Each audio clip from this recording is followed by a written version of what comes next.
Okay, guys, welcome back to another live stream, another day, another live stream. As you guys can tell from the title, we are talking about some of the trending fashion news topics today.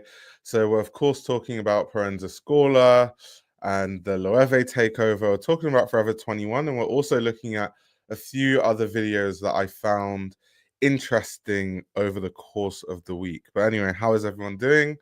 I hope everyone is doing really good. Hello, culture. Culture's always ready to go, ready to go. I like that. Always ready to go.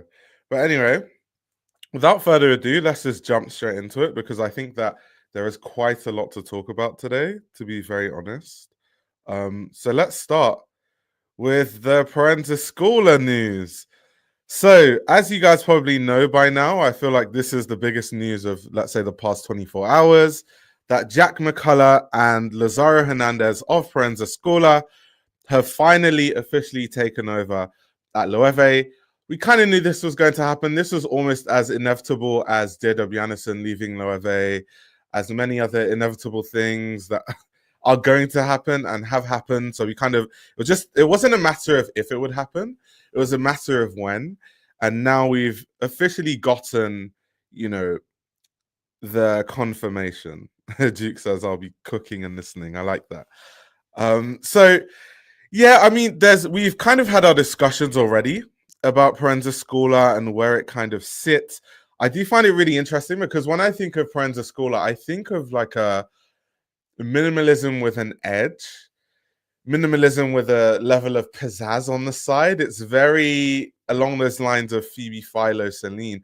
I actually remember when Phoebe Philo left Celine and they were doing all those pages and articles on, these are the top 5 Phoebe Philo Celine alternatives. Proenza Schouler was always a brand that was always on those lists, alongside, the likes of the typical Peter Does and the Rocks and stuff like that. So it's kind of always been in that realm. And I find it really interesting because when you look at the aesthetic of Proenza Schouler, it's so different to current Loewe. Like when I think of current Loewe, I think of J.W. Anderson and what he's been doing. I think of art history. I think of surrealism. I think of a certain level of playfulness, but also at times really avant-garde designs, right? I think of, it's just really different. And I find the energy and the aesthetic of the guys at Proenza Schouler to be a bit more subdued, a bit more toned down, of course, way more minimal, a bit more wearable, but also more commercial. And I wonder how, going from a J.W. Anderson Loewe to, Proenza Schouler type Loewe, how the customers are going to take to that. The typical Loewe customer, will that customer be open to more minimal classic designs from the likes of the guys at Proenza Schouler? Because like I said, I think that they're great designers. I just don't think they are as playful and as artful as J.W. Anderson. And if we're using past to determine what will happen in the present, I mean, when J.W. Anderson went to Loewe, we can think of the work that he did at his eponymous label. At his eponymous label, he was doing avant-garde things. He was making, shorts, but adding feminine elements to them and having commentaries on what exactly is menswear and doing all those collections that I really loved.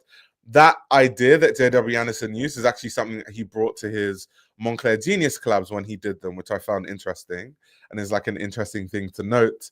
So him going to Loewe, he kind of really just did more of the same with more resources. And so the Proenza Schouler guys would have to tap into something a bit different than what they're used to if they're going to sort of channel that J.W. Anderson playful energy. So I'll be watching very closely. I'm very curious to see exactly what direction they decide to go with the Loewe. Will they decide to go in their typical classic with a twist way, wearable way, or will they add a level of artfulness, avant-gardeness, and playfulness to the designs that we have come to be accustomed to, being used to the work of J.W. Anderson? Of course, they have had their own breakthroughs. Something that they are really famous for is the PS1 bag. The PS1 bag is very important to talk about because Loewe being a brand that is known for their leather goods, and that's their heritage. Accessories is really something that you have to put as a big level of importance when you think of the House of Loewe. It's something that they've seen a lot of success with.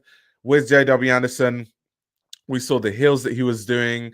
We saw the bags, especially the puzzle bag that was a major hit. So if they can channel something, like the PS1 bag where all the celebrities are wearing it, I believe it really broke through in 2008. For guys that don't know, Proenza Schouler is a brand that was founded in 2002 by Jack McCollough and Lazaro Hernandez. But anyway, they've had bags that have been really successful. And I think that's something that they're definitely proven with. They have the track record, and they can definitely bring that to Loewe. They have a massive, massive range of bags when you go on their website. And what I love about their website, actually, you can actually order it by best sold. I think you can sort by best selling. So when you sort by best selling, you can see their large Rutsch tote is selling really well. Of course, the PS1, which was like their famous bag, their breakthrough bag. You can see, so these styles are some of the styles, not that they're going to completely copy it and bring it to, Loewe, but something that I've always appreciated from Proenza is this ability to add a certain level of European, Parisian chic to the urban and practicality of New York, right? The everyday wear of New York. And that's why this bag kind of is in the realm of the Balenciaga City bag, right? It's like supposed to be this sort of everyday wearing rugged bag. I definitely think that there's space to bring that to Loewe, to be honest. They don't have many bags that sort of fit that mold, and they can definitely bring that here. You can see a PS1 crossbody bag, the slide bag in suede. These are bags that are doing really well. You have another different iteration of the PS1. They have other bags. I think they have things like the PS11 bag that was really big. Not as big as the PS1, but still quite big.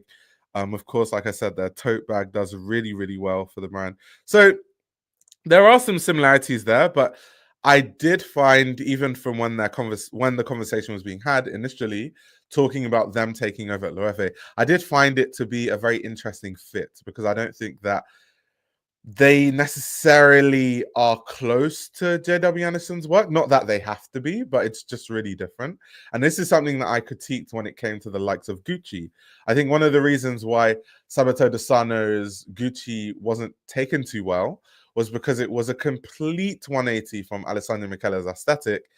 And I don't know that brands can successfully, especially at the scale that these brands are operating at these days, I don't know if they can effectively do a 180 in aesthetic and it actually works long term. You kind of have to slowly work into, a different aesthetic over time. You can't just do a complete 180, because where do those customers go? Remember, the reason why they make so much money is because there are so many customers that have been buying Loewe.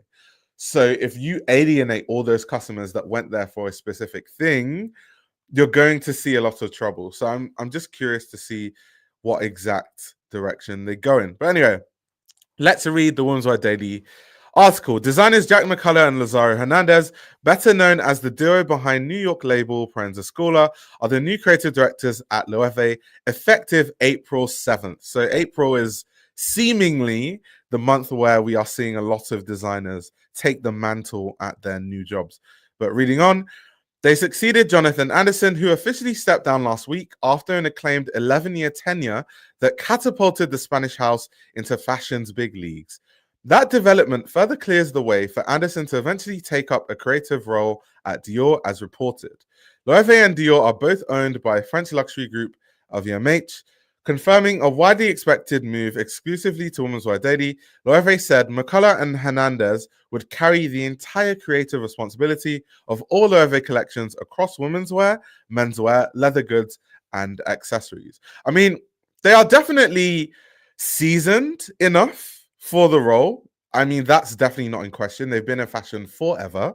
They have definitely earned their stripes in the industry, and I do love it when you see designers that, deserve to be there rather than celebrity designers and stuff like that. Designers that have honed their craft. They've worked at different brands. I know that Jack McCollough interned at Marc Jacobs, I believe. I know Lazaro Hernandez had worked at Michael Kors in the past. So they've done different roles. They've had a successful brand, and now they're working at a luxury house. It's only a good thing. People that actually know what they're doing at the roles. That's always wonderful to see. But what do you guys think? What are you guys expecting from the guys from Proenza Schouler at Loewe?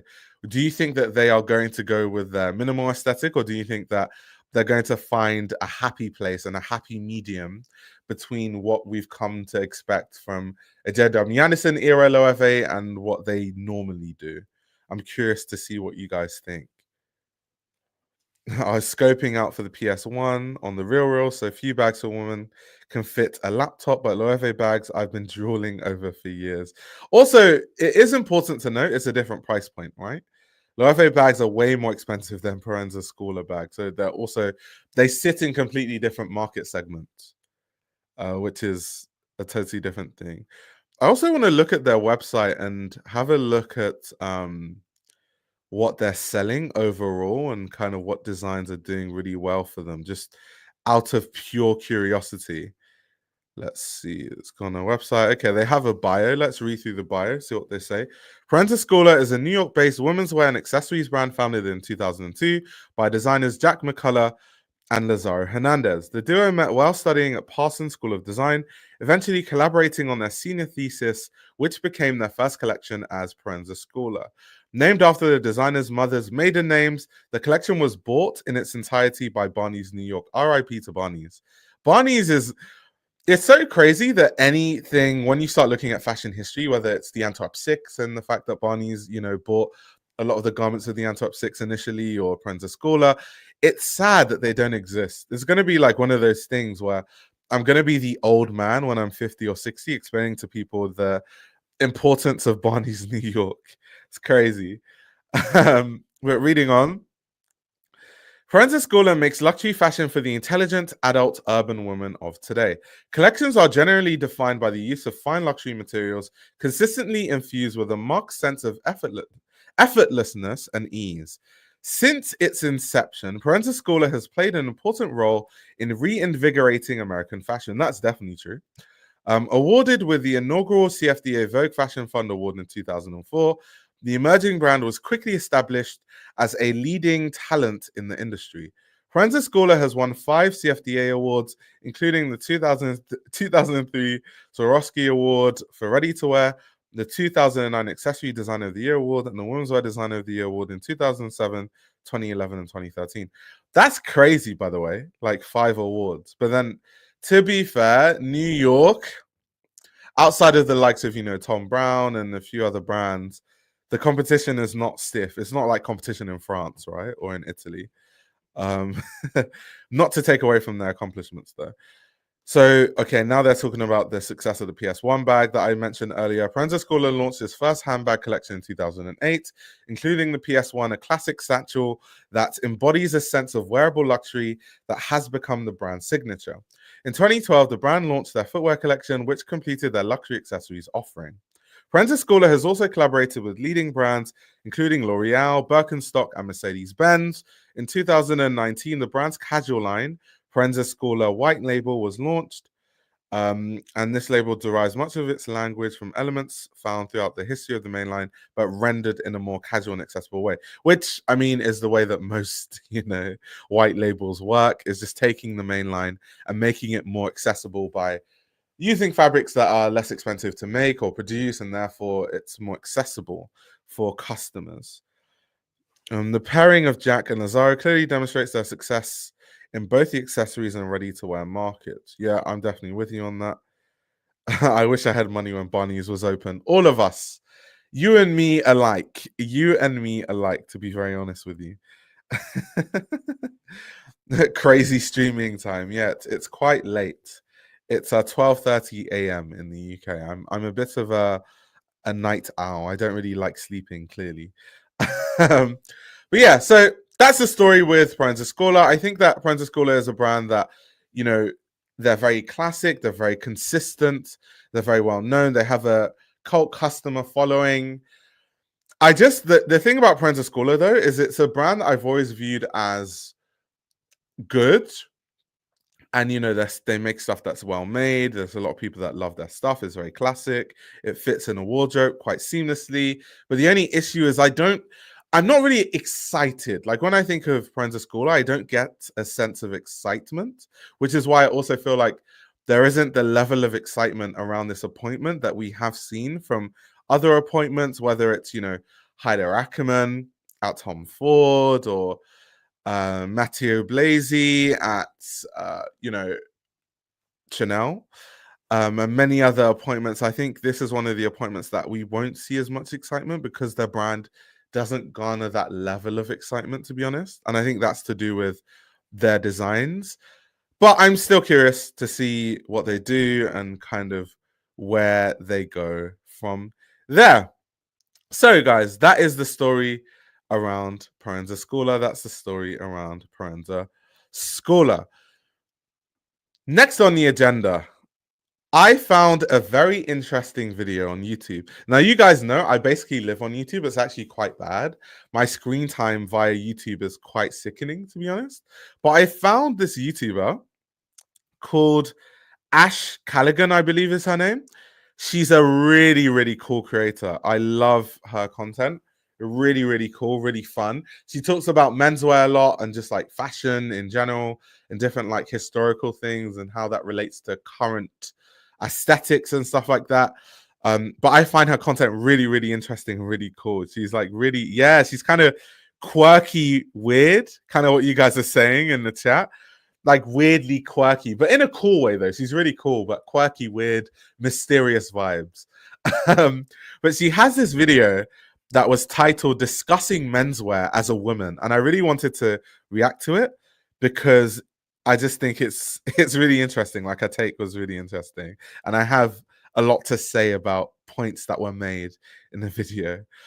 Someone said, "I feel like a lot of her appeal is in her accent and caustic manner." I don't know. I mean, whatever her appeal is, that's fine. I feel like all of us are different and we all have something weird about us that gives us a selling point. So I don't think that, you know, her her being British or whatever is, if that's the selling point, why she should lean into it. Why not? I don't think there's anything wrong with that. But anyway, without further ado, let's get straight into the video and see what points she's making and, you know, kind of discuss, and I'll give my 2 cents on what I think about points being made. Good morning. I actually feel incredibly awkward. Today I'm going to be talking about menswear as a woman. Oh. Ah. That's it. I'm not going. The reason why I feel awkward is because if the roles were reversed, it was a man talking about what a woman should wear. What's up? I'm here with Cameron Dallas and Jason. It would be highly unacceptable. Yeah, that is true. Can you imagine if like I made a video telling women what they have to wear? That would not be taken well. I feel like my audience would be okay with it, but if it reached out of my audience, because my audience would know that I'm doing it in good faith, even though, to be fair, it probably wouldn't happen because I don't talk about style, but generally I would get ethered from the internet if I made you know, a video essentially talking about what I think women should wear. So it is kind of true. There is a double standard there. Double standards exist all over the place. That's kind of just the world we live in. And this video would find itself on the unintended side of the internet. But this is what you asked for. This is what the men specifically asked for. So it's your fault. Don't go blaming me. And just to pass further blame, I do actually have my laptop here. I'm looking at photos of men. Let me just formulate a disclaimer quickly.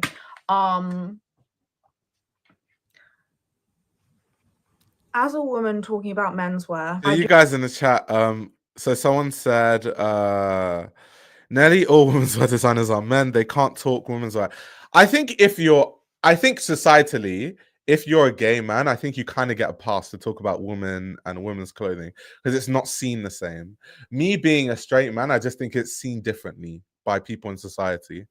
So I think it's different. And also as a designer, kind of creating a vision of the women's wear you want or how you want women to dress is a bit different to me making content on like things women should wear. Because, for example, when I look at content online, most of the content when it comes to menswear, you see like men's, like teaching men's fashion, telling people how to dress like a real man and stuff like that.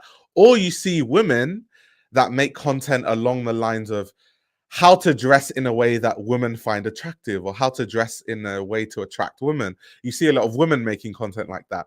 But I don't see really content on YouTube consistently where it's like a man being like, how women to dress to attract men. Like that's almost like a content category of fashion I've almost never seen. But the other two I definitely see. I see women telling men what to wear if they want to attract a woman. I see men telling men what to wear in terms of, from all perspectives, from creative perspectives to finding your personal style to how to dress like a real man. I see all of that. So I think it's not the same. It's not the same at all.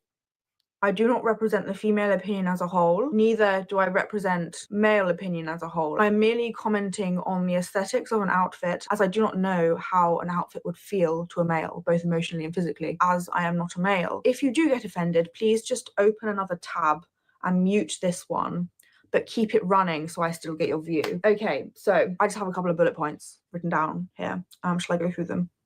Yes, I hear you say in unison. Where to start? One thing I noticed in male fashion, particularly the fashion space, not just looking at men's clothing in general, but fashion bro environment, there is very little variation in what is considered fashionable. What is considered fashionable by the fashion bro is a baggy jean, cropped top, a loafer, and a zebra crossing. I was really struggling to find anything. So I'm not sure if I totally agree with that. I feel like this look here is a TikTok constantly online idea of like what men wear or what is acceptable for men to wear, to be honest. I don't actually see a lot of men dressing like this apart from online, to be honest. So I don't like, if I think of fashion bros, I think men in fashion it's very segmented, right? You have the opium boys, they dress a bit more baggy, but they definitely don't wear loafers like that. They wear crazy massive sneakers, or they wear, what else do those opium guys wear? Or just like boots, like crazy boots. So when they wear like these sort of baggy fits, they don't wear it with t-shirts like that. They wear it with, baggy blazers, baggy hoodies, boots, that sort of stuff. So I don't know if I necessarily agree that like this is the only acceptable way for men to dress. Then you have like other people that are still stuck in bloke core aesthetic. You've got those men. You have all different. You have the avant-garde whores that wear Rick Owens like their life depends on it. So I feel like it's segmented. I don't think this is the only look that is acceptable for fashion bros to wear. Personally, I don't see that many people dressing like this. And a zebra crossing. I was really struggling to find anything that wasn't baggy jean, loafer, crop top. Heaven knows why, because it's awful. I really don't like it. I know that something trendy by definition has to be popular, so you are going to be wearing the same kind of things. However, I just think more trends exist in women's wear than in menswear. So to be considered fashionable or trendy or following trends or into fashion, just every outfit looks very similar because there's less things to choose from. I think my sentiment remains the same when I talk about female fashion and male fashion. I don't like following trends, so of course I'm going to say that I don't like the baggy jean loafer look because it's the biggest trend at the moment. I think so. She's talking about not liking trend. So personally, I think that there's nothing wrong with trends. It's how you see it. I think what's really toxic with trends is the fact that people switch out their wardrobes completely to follow the trends, and it leads to a lot of waste, and it's a wasteful way to view fashion. And it's kind of like you're not really wearing what you like, you're wearing what is popular. There's something inherently wrong with that, definitely. But I think you can look at a trend and be like, oh, that's interesting. I never would have thought to pair jeans with, jackets that way. Let me add it to my style, or let me find a way to cohesively add it to the way I'm already dressing, and find ways to mix that with clothes that I already own. I think that's the healthier way to view trends.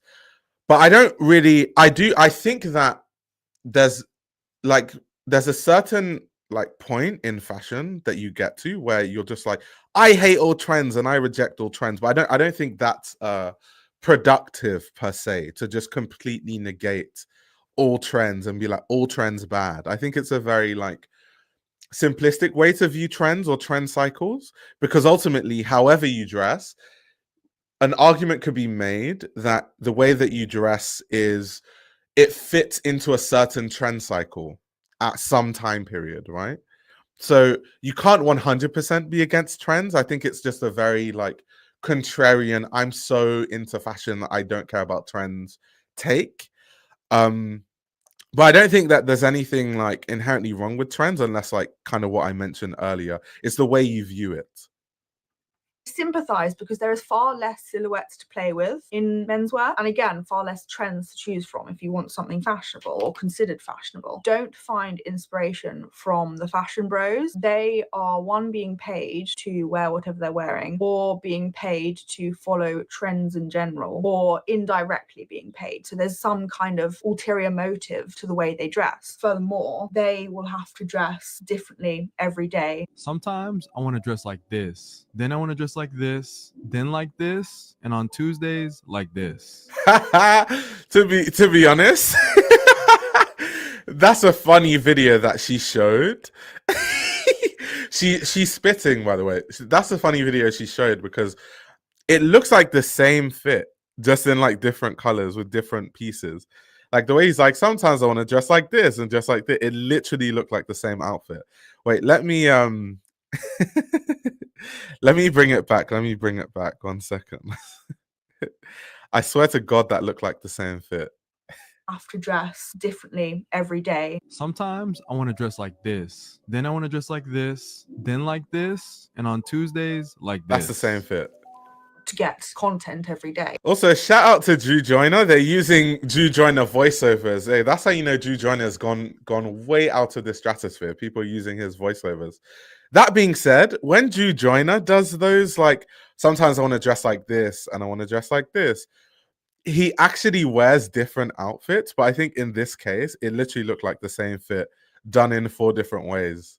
Day. So they'll have to wear a different outfit every day, and it kind of means that there's too much planning and too much thought gone into creating an outfit, and it just means that the outfit comes out really unnatural. This is actually one of the reasons why I don't particularly show my own outfits on the internet. I will occasionally show an outfit here and there, but I don't like the idea of curating an outfit for a photo, because I think that you think. So she's about to cook, and this is where I really, really heavily, strongly agree with her. So I've always thought like this, right? Which is why I don't post a lot of Instagram fit pictures. It's because I feel like if you're a content creator that makes content around style specifically, it's almost inevitable that eventually you start curating your outfits for your Instagram feed, or to get likes, or to get sponsorship deals. And when you mix all of that into a pot, it means you're not really dressing for yourself, or you're not really... You start to dress for your audience, or to dress for an algorithm, or to dress for clicks, or to dress for money. And all of that, to me, I just don't find very genuine. And that's why you tend to see a lot of content creators, when they start making, styling videos, eventually it just becomes like the way they dress is a bit algorithmic. That's why I don't like to post the way I dress online a lot. And kind of, I've talked about this so many times. I've mentioned this. You guys would know I talk about this all the time. But I totally agree with what she's saying. And I agree with the logic that I'm guessing she's about to follow through with, upon like saying why she doesn't do that. So let me bring it back slightly. The reasons why I don't particularly show my own outfits on the internet. I will occasionally show an outfit here and there, but I don't like the idea of curating an outfit for a photo, because I think that you think too hard about it. So with me, my 2 most recent posts on Instagram, in fact, I'm wearing the same jumper in both. If I were one of these fashion girly influencers, if I just wore the same jumper every day, people would get incredibly bored with my content. So it's just not something that I can do, and I'd have to think of new outfit ideas every single day, which would lead me to wear things that I don't necessarily like as much as that blue jumper. Like the reason why I'm wearing that blue jumper in both those videos is because I like that jumper. I don't have as many things to choose from as a fashion girly. I'm not being paid to wear clothing. So I just wear what I like and it comes out much more naturally. As there's a smaller population of fashion bros than there is fashion girlies, the pool of things to choose from when you're wanting to pick an outfit is just vastly reduced. And for that, I do sympathize with you. So where do you find inspiration? In fact, don't find it on outfit ideas for men on Pinterest, Thank Instagram, you. Thank you. I was waiting for her to say, because with a critique of menswear and men dressing the same and stuff, I think it's very important also to mention that men in general have less options in terms of silhouettes, clothing, different types of shirts, trousers, different cuts. It's just a lot more limited than women's wear. So that always has to be mentioned. In fact, don't find it on outfit ideas for men on Pinterest, Instagram, or TikTok. You will just get a baggy jean wearing crop top adorned, keychain dangling 20-year-old man, and you all look the same. I don't like it. Being fashionable is not the same as being trendy. These outfits are trendy, and this is not the same as being fashionable, unfortunately. Do I agree with that?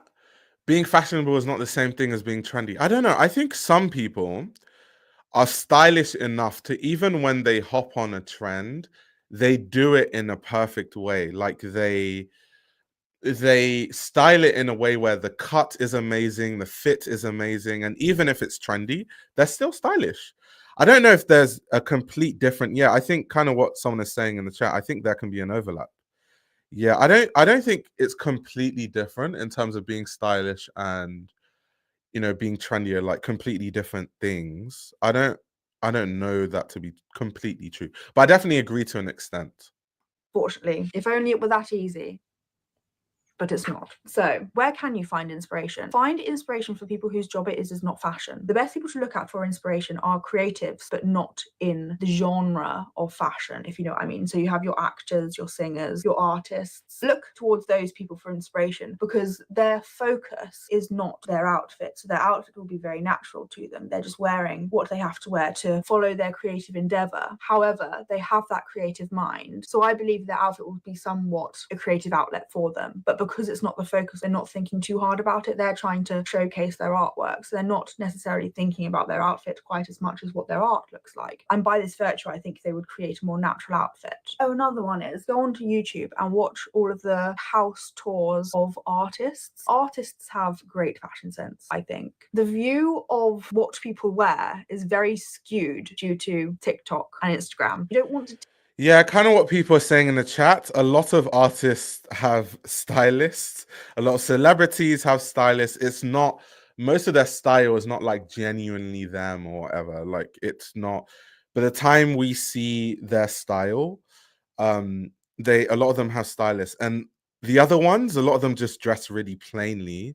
It's kind of the paradox I've talked about on my channel before, the designer dressing paradox, where you put so much time and energy into your art form, whether that's clothing design, whether that's actual, like, you know, art, you know, paintbrush to canvas. You put so much time into that you don't really want to think too much about what you wear, or some other people just have a uniform. That way it takes out the thought and they can think more about their designs. So I think that it's not that straightforward as, you know, artists are more genuine, so they dress better. I don't think it's that simple. I don't think so. to take outfit inspiration from a fashion creator. Am I shooting myself in the foot here? Don't look towards them for outfit inspiration because they are creating an outfit to show you. Yeah, okay. Is that enough on that? Is that enough on that? I think that's enough on that. I've told you now to stop wearing the baggy jean, crop top, keychain, loafer. But what do you wear instead? I'm going to tell you what I personally like. Let me just refer you back to my disclaimer. I do not represent the female opinion as a whole. Neither do I represent male opinion as a whole. I like giving my opinion, and what you asked for was my opinion, so it's your fault. Baggy trousers. What do you wear instead of baggy trousers? I want to talk about crotches. Excuse the vulgar language, but the crotch of a jean should fit your own crotch. So once again, I don't. This is probably why I don't make styling videos, because I think that when you start to tell people what they should or shouldn't wear, there's going to be holes in whatever you say. Like, to say instead of wearing baggy trousers, this is what you should wear. I don't think any cut of trousers should be off limits. I think that if you like baggy trousers, or they work for you, or they fit into your style, wear that. If it's tapered trousers, wear that. If, you know, if they're skinny trousers, wear that. I don't think that it should be a, instead of this, wear this instead. Instead of that, wear this instead. I think that's inherently the issue I always have with any video that suggests people should dress a certain way, or, you know, have a certain style. But also, kind of what you guys are saying in the chat, this is also true. Her own audience could have very well have asked. That's true. But I do think that there's a hole in the instead of this, wear this, or instead of that, wear this. And a very rigid understanding of what like men in fashion wear, right? That whole like baggy jeans, crop top shirt, I promise you that's a TikTok thing. I promise you, I barely see many people in real life dressing that way. And I live in London, which is a city that's considered very, you know, fashion forward. I'm in London almost every day. I genuinely don't see that many people dressing like that, to be honest.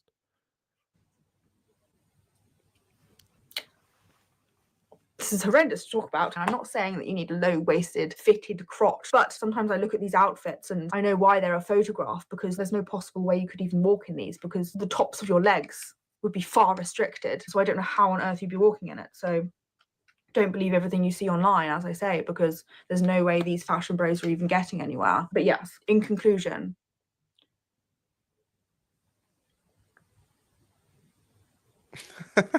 Math equations. This is interesting. I don't know. Next thing I said I didn't like was the crop top. So what do we wear instead of this? If you like the cropped length, I really like it when you tuck your shirt into your jeans. Stop chopping your crop tops. I don't know who told you that was a good idea, because it's not. I'm really not a fan of the boxy hip length t-shirt. If you like that cropped length, like if you don't want your t-shirt to fall lower, tuck it in. Stop snipping it off. It's not a good idea and I don't like it. If you like the crop length, which I appreciate, tuck your shirt in. Don't crop your shirt is what I would recommend. Following on from this, if you don't want to tuck in your shirt, just leave it long. Like don't crop it. Don't crop it. It creates a very bizarre silhouette, I think. And it's the same with jackets, with cropped jackets. So what I will say is, so I agree with her in the sense that if you don't tuck your shirt in visually, to the average person, the silhouette looks way more bizarre. I definitely agree with her. However, I just don't inherently think that a bizarre silhouette is wrong, because that's where avant-garde fashion comes in. A lot of things that are avant-garde look bizarre. That's what makes them avant-garde. It's so far away from the norm that it's, you know, extraordinary, or not even necessarily extraordinary. That's not the right word, but it's weird. It's quirky. It's avant-garde. It's different. So I think there's not necessarily something inherently wrong with a bizarre silhouette, unless you're going for a classic look, or you want to look more classic or more presentable. If you're trying to look more presentable, more classic, or those kind of things, then I definitely think that her advice makes more sense, because that silhouette would make you look more less bizarre, and therefore more normal to the average person, and therefore more stylish to the average person. But I don't think that there's anything wrong with things being bizarre. And then also, kind of like what you guys are saying, there are different male body types. Like someone like me, for example, everything I wear is cropped because I have an extremely short torso and really long legs. So I have to buy things that are marketed as cropped for it to fit normally on me. So there's also that aspect to things. Jackets. There's this very bizarre silhouette going around in the fashion bros with the cropped jacket, bow-legged, baggy jeans. Like you're all walking around like you've got rickets. Just like I've said, with women, the wide leg, low rise, parallel jean is awful. I just don't like it. It's personal opinion. Another sentiment I've said with women's wear, another concept I've said with women's wear that I like, baggy clothing that's just too big for you. I prefer that to intentionally oversized clothing. When you get intentionally oversized clothing, I find the proportions are quite unnatural, or quite trendy, maybe rather is a better way of putting it. If you just wear something that's too big, it maintains the same silhouette as if you're wearing something small, but you've got it baggy. So I would say when you're looking at jeans, jeans, don't go for anything that says wide leg, baggy, as intended, like, or barrel leg or things like that. You just want a normal looking jean. If the title of the jean is more than 5 words long, you're doing Well, something. you guys are having an interesting conversation in the chat. To be honest, she prefaced it with being her own opinion, but I think the resistance in the chat is due to her being prescriptive. If she just said, "Oh, this is men I find hot," doubt it would be as annoying. I don't really find her annoying. Like I said, I love her content. I think it's interesting. I like people that, even if putting myself in an echo chamber of opinions that are exactly the same as mine, I just think that it's a very narrow view on menswear, or like what menswear should look like. But it is very much giving what you're saying the vibe of, oh, this is men I find hot, or this is menswear in the view of the lens that I think works. But I don't think it's anything against her, to be honest. I don't think it should be held against her because it's just her opinion. And I think that's the whole point of YouTube. YouTube is where you can post a video where it's just your opinion, and then people can have their own thoughts on what that opinion is because you've shared it online. But I don't think that, it's her opinion. I think that's fine for her to share her opinion. I don't think there's anything inherently wrong with that. Something wrong. It's far too complicated. Just get blue jeans. Wear them with a belt. Another one the fashion bros tend to like are jorts. Again, equally with women. I don't really like the jorts. The big, massive, almost parameter. But the jorts are cool though. Like, wait. That fit there, jorts, I actually think again, is equally quite with cool. Women. I don't really that fit there with the white socks and it's just different. I don't want to live in a world where everyone dresses the same and no one really experiments. If you're telling people don't wear jorts, don't wear this, don't wear baggy trousers, tuck your shirt in, it's too rigid. Like, I like that people are experimenting with clothing. It's kind of what Imani is saying. She is an enemy of personal style. Yeah, so it's like, some people prefer skinny silhouette, some people prefer a wide silhouette, some people prefer that bow-legged, denim silhouette that she was talking about. Some people don't, because there are people that do that silhouette that I absolutely love, and they've been doing it for years. Exhibit A, Greg is someone who I'm a big fan of, right? I like his style. It's kind of like classic with a twist. It's more about like shapes and silhouettes and stuff, and he does that sort of silhouette of trouser a lot, like that baggy sort of curved trouser. He loves that silhouette of trouser, like this kind of silhouette of trouser. And I think it's amazing on him. I think he looks great every time he wears that sort of stuff. So I think to say that this, not this, that, not this, it's too rigid. It's way too rigid. It's too rigid to view menswear that way. don't really like the jorts. Because the big point I wanted to make is menswear is already rigid because we don't have a lot of variety, especially not the variety, the level of women's wear. So to add more rigidity to that just makes it worse. It just makes it worse. Another one the fashion bros tend to like are jorts. Again, equally with women. I don't really like the jorts. The big, massive, almost pyramidal jorts are the ones that I don't like, and I don't like them on women. I don't like them on men. I've said that in the past. When you're wearing shorts, honestly, just don't go for the latest trend, I think is what I'm saying. I like a little short. I like a short where it's above the knee. I think it's far better than this. No.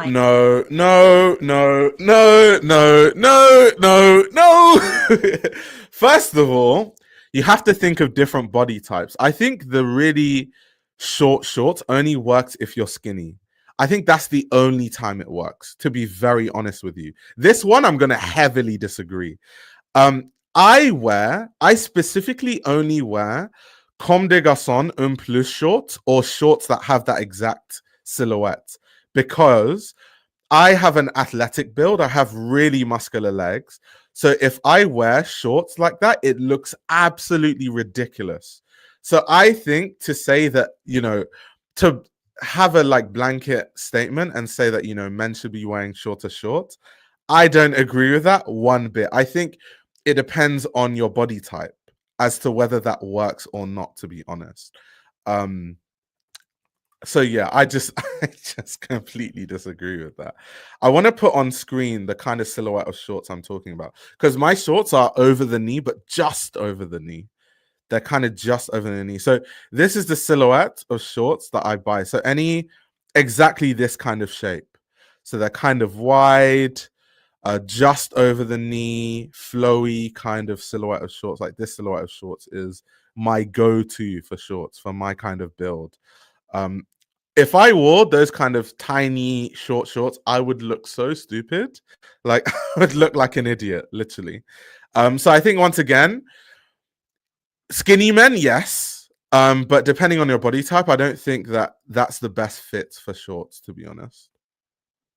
Massive jort thing. And similarly, if you want to wear a longer short, just wear that short. Don't make it this denim boxy baggy jean with a sock on a loafer. If you're wearing loafers, don't wear them with shorts. Don't wear them with shorts. Or please don't wear them with shorts. I've said before that I don't like juxtaposition. I think that So I am with her. I'm with her when she said with loafers, don't wear them with shorts. Because I always think that loafers definitely look better with trousers almost every single time. So yeah, someone's saying the Wi-Fi is lagging. The Wi-Fi shouldn't be lagging. I don't know why it's lagging. Is it still lagging, guys? I'll wait for you guys to let me know if it's still lagging. I hope not. I don't know why. Let me check my Insta. Okay, it's still full bars. I don't know why it's lagging, guys. It's a bit strange, a bit odd. Okay, someone is saying no. Someone else is saying yes. Is it still lagging, guys? Let me know. Let me know. Okay, so it's not lagging anymore, it seems. Okay. But so anyway, like I was saying, so the point I was going to make is that I agree with her in the sense that okay. So trousers to me personally, but it's just personal opinion, I think looks better with loafers than shorts most of the time. Most of the time. However, I still don't agree that therefore no one should wear shorts with loafers, because I think that interesting fashion comes from experimentation. So that's why I semi-agree and then semi-disagree, to be honest. But yeah, it's interesting that she said that.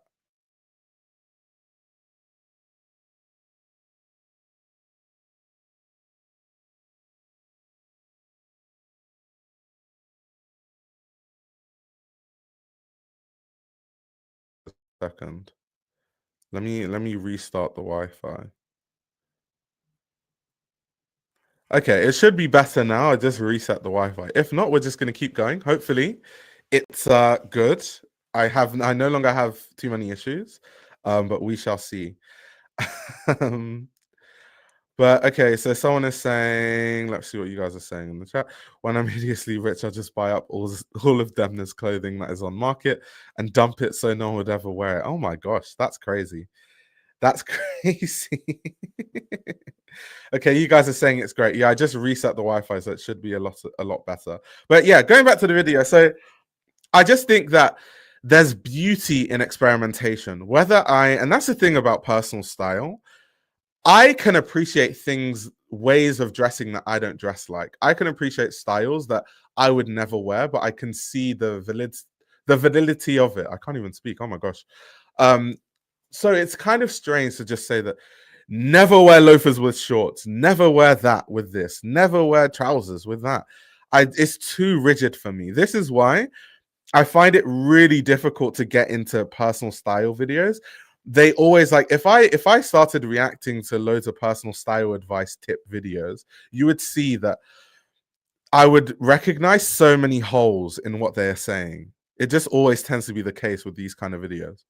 That was a bizarre movement in recent fashion history where we started saying that we like things to juxtapose. I'm thinking bloquette, core, heels with the Adidas tracksuits and blah, blah, blah. I don't like this. I don't like it aesthetically, and I struggle to see how it'd be worn appropriately just going about your business. I hold the same sentiment towards men's fashion. It's not cohesive, and I think you can tell when you look at it. The incoherency is actually a trend. The fashion trend was juxtaposition. I think I just didn't like that fashion trend, maybe is a better way of putting it. But again, that's not to say don't wear loafers. I like a loafer. I like a loafer when it's worn in a loafer appropriate outfit. On the subject of footwear, let me tell you about footwear I like. If in doubt, Birkenstock it out. You can never go wrong with a tauped Birkenstock bottom. Oh, you lost me there. You've lost me. If in doubt, Birkenstocks. Oh yeah, you lost me. You lost me.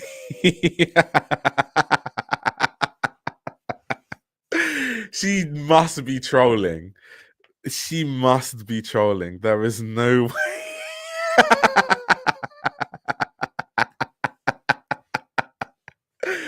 That is so funny. Okay, let's just continue the video. That is really, really funny.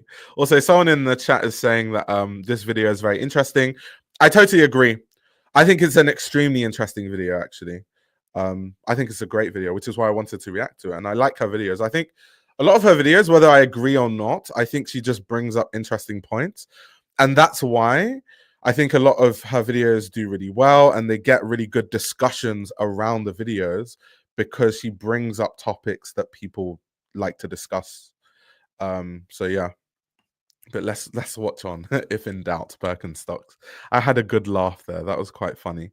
Boston, in my opinion. I think it is a superior shoe and in every outfit looks good. When you wear Birkenstocks, you don't need to type in Birkenstocks outfit because then you start coming in with all the granola boys and you're trying to form like a costume outfit. Just wear your normal clothes with a Birkenstock. Another tip, don't wear white trainers. Something that I've said to the women, don't wear white trainers. So now you can't even wear white trainers. What? So you can't even wear white trainers? What?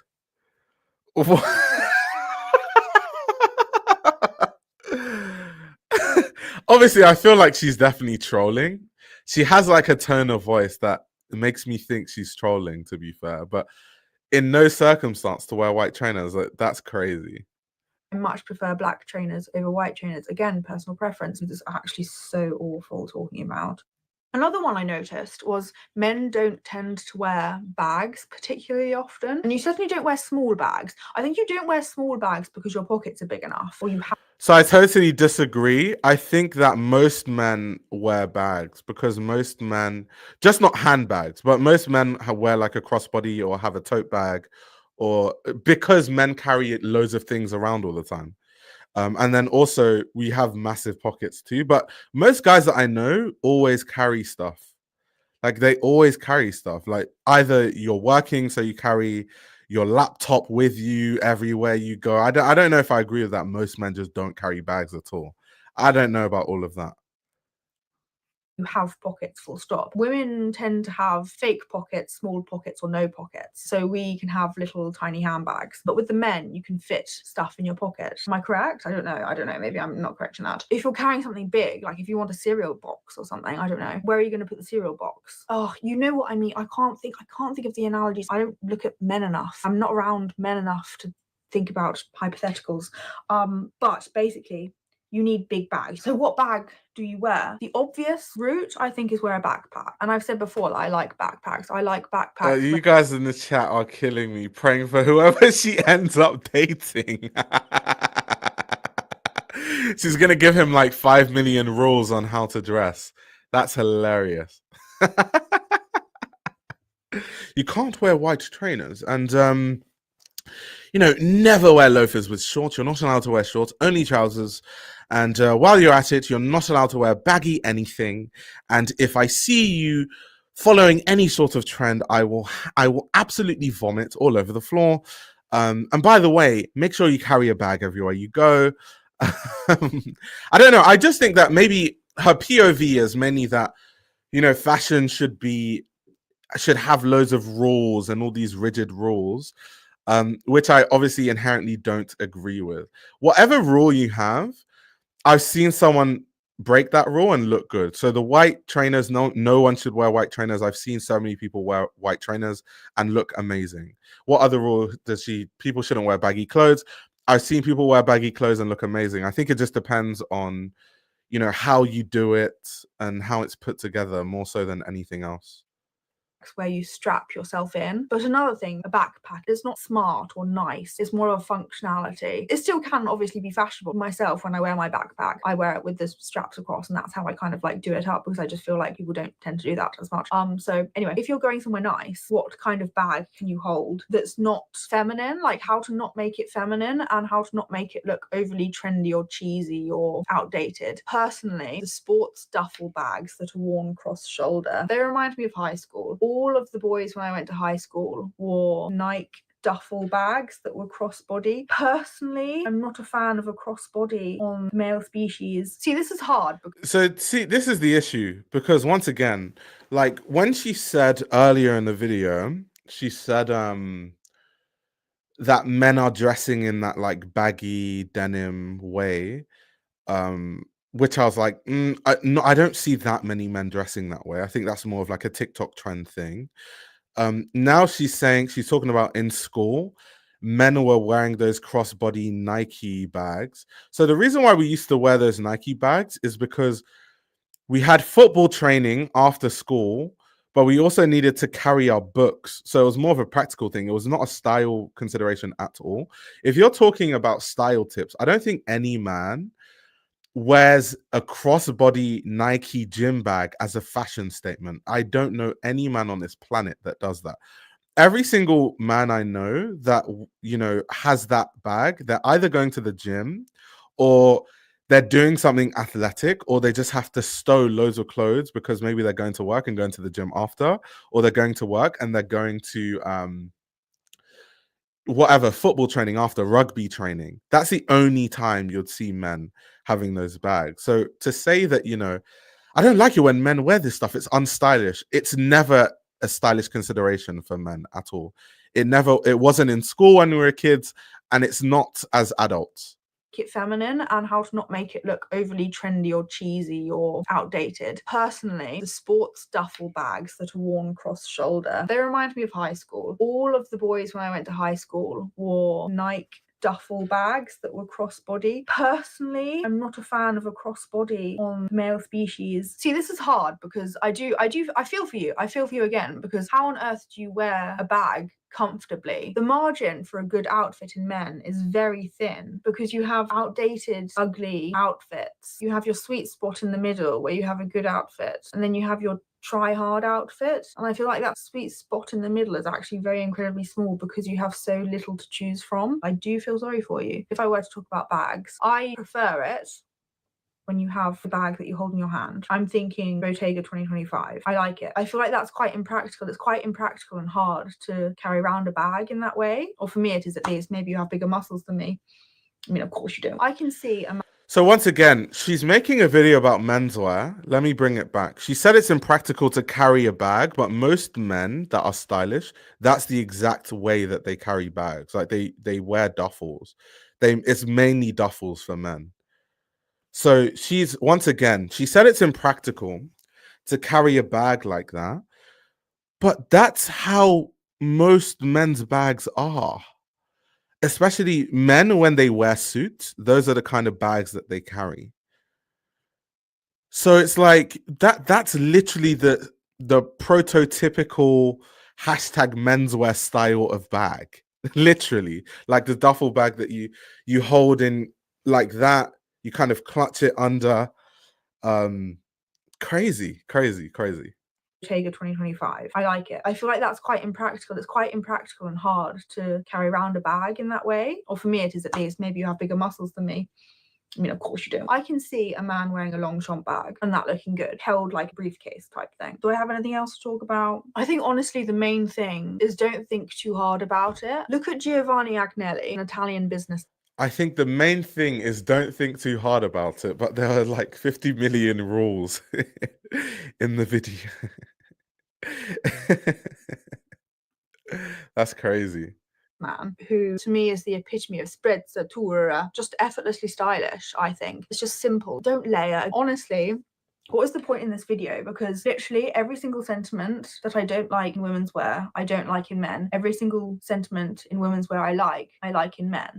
Okay, you know what? I'm going to stop there because I feel really awkward, and I'm very incredibly sorry if I were to offend anyone. I love men, I love women, but I also hate everyone. Don't come anywhere near me because I'm quite hostile. Honestly, I don't know what to say. Don't take me seriously. I don't know what I'm talking about. I give up. I give up. She's very intelligent. When you end a video with don't take me seriously, what do I know anyway? That's like a very good way to like absolve yourself of any responsibility with anything you've said, because then you can just turn around and say I wasn't even being serious anyway, and they're just opinions. Which is smart. Smart people do that. I should probably start doing that more, to be fair. But yeah, it was interesting. I think it would be weird for people to be offended by anything she says. Like, I definitely agree with some things she said, disagree with others, but I think it'll be a bit weird for people to just be offended by someone's personal opinion on what they think looks good. I think most people have a personal preference for what they think looks good, to be honest. I do. I'm sure all of you watching definitely do. I just think that when you're giving advice, the advice needs to be a bit more nuanced than wear this, don't wear that, don't wear this. It kind of gives vibes of like, men have to dress this way or you dress bad, which I don't agree with inherently. So yeah, it was an interesting watch though. I really enjoyed it. I do enjoy like watching her videos though. So if you guys want to check out her channel, her name is Ash Callaghan. She makes a lot more videos that are kind of similar, like style tips, kind of for menswear, women's wear, all that sort of stuff. So definitely check out her content if you are interested. Let me just see what you guys are saying in the chat, and then we'll move on to the next topic. Let's see what you guys are saying.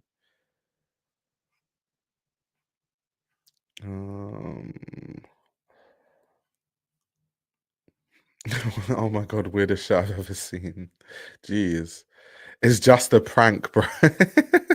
Oh yeah, you know those YouTube videos where people punch you in the face, and then when you want to punch them back, it's just a prank, bro. That's I always think of that when I watch a video, like a YouTube video, and then it's ended with, what do I know anyway? I just don't know anything anyway. Like, I'm just pointless, just, you know, pushing my opinions out there on the internet. That's literally, that's the best analogy ever. On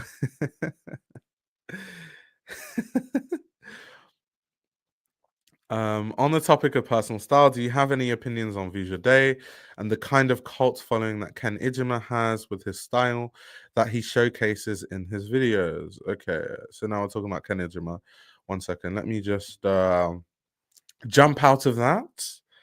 Let's jump out of that, guys. And let's talk about Vuja Day. Let me just whip up his channel quickly, actually. 1 sec. Ken Ijima. Actually, let me whip up his Instagram. So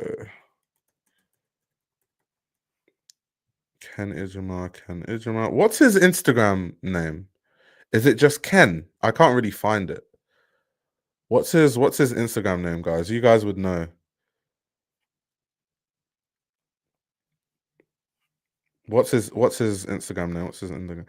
A Ken Ijima shout out on a Roadman stream, not on my bingo card. Hey, you have to add these things to your bingo card sometimes.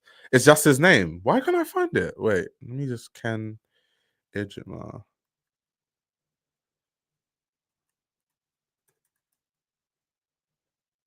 Okay, I found it. Finally.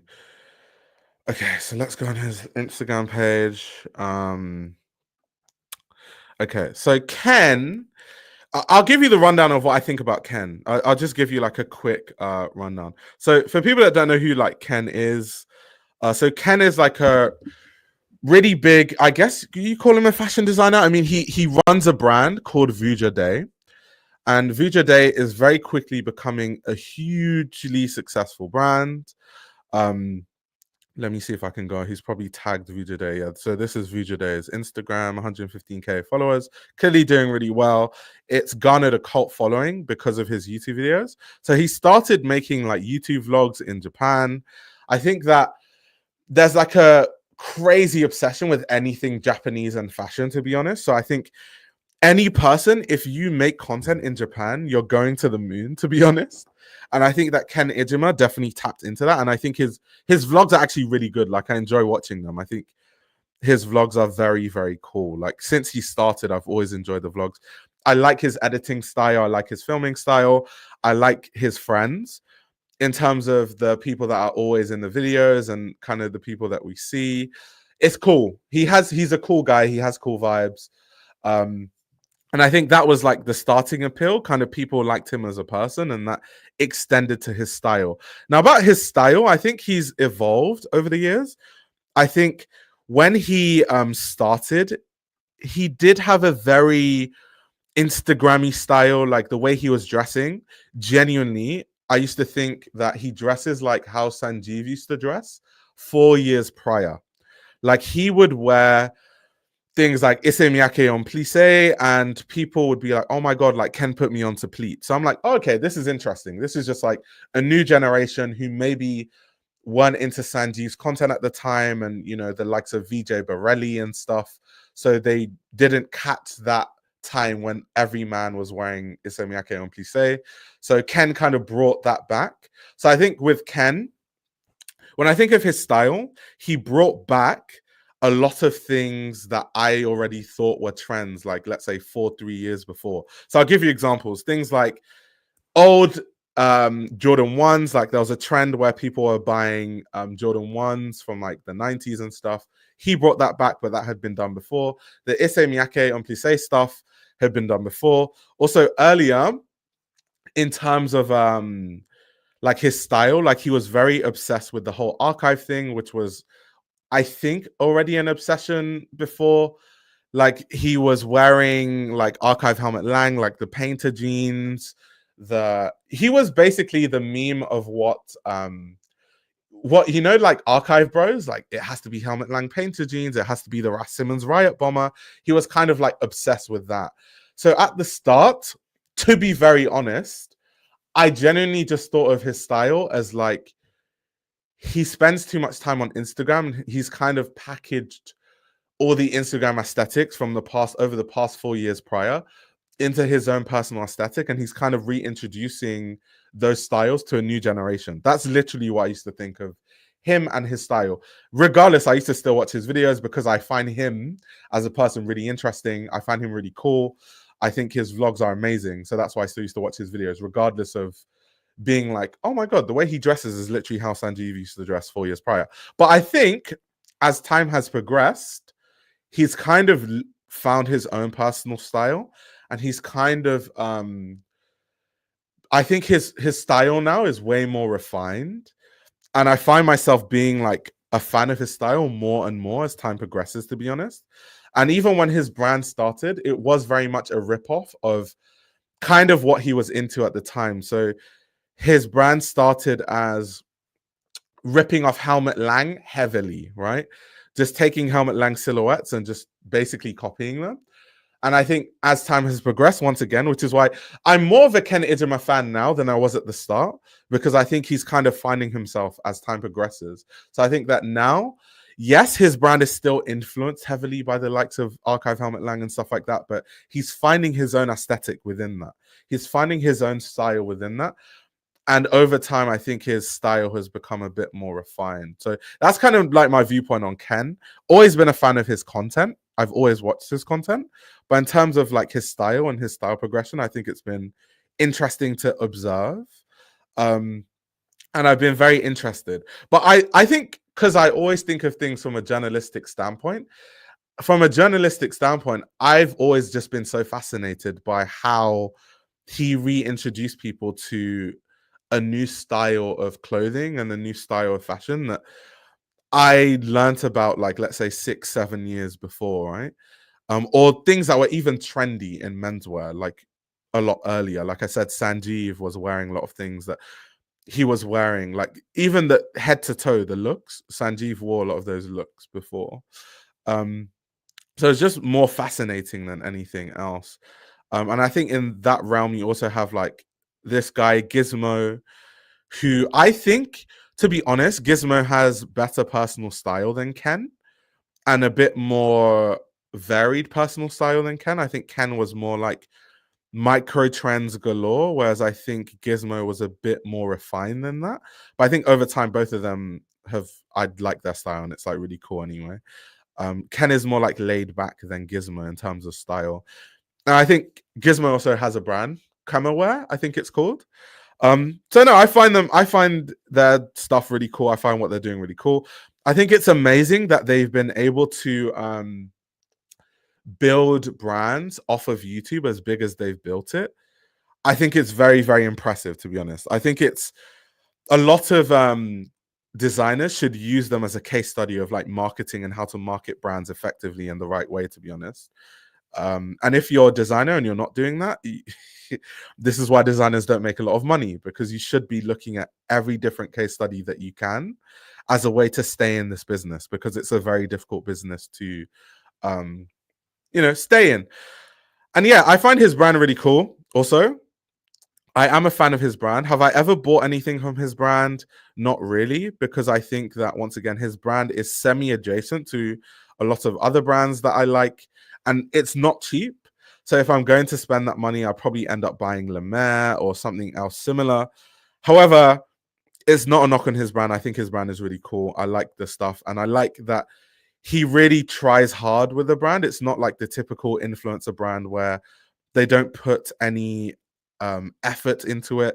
Even in his videos, he'll go to the factory, and you can see the process of him really going into the factory. You see how much time and effort he puts into the shoots and the marketing and stuff. So I'm definitely a Ken fan overall, but that's like my critical opinion of what I think about Ken and his progression since someone asked me.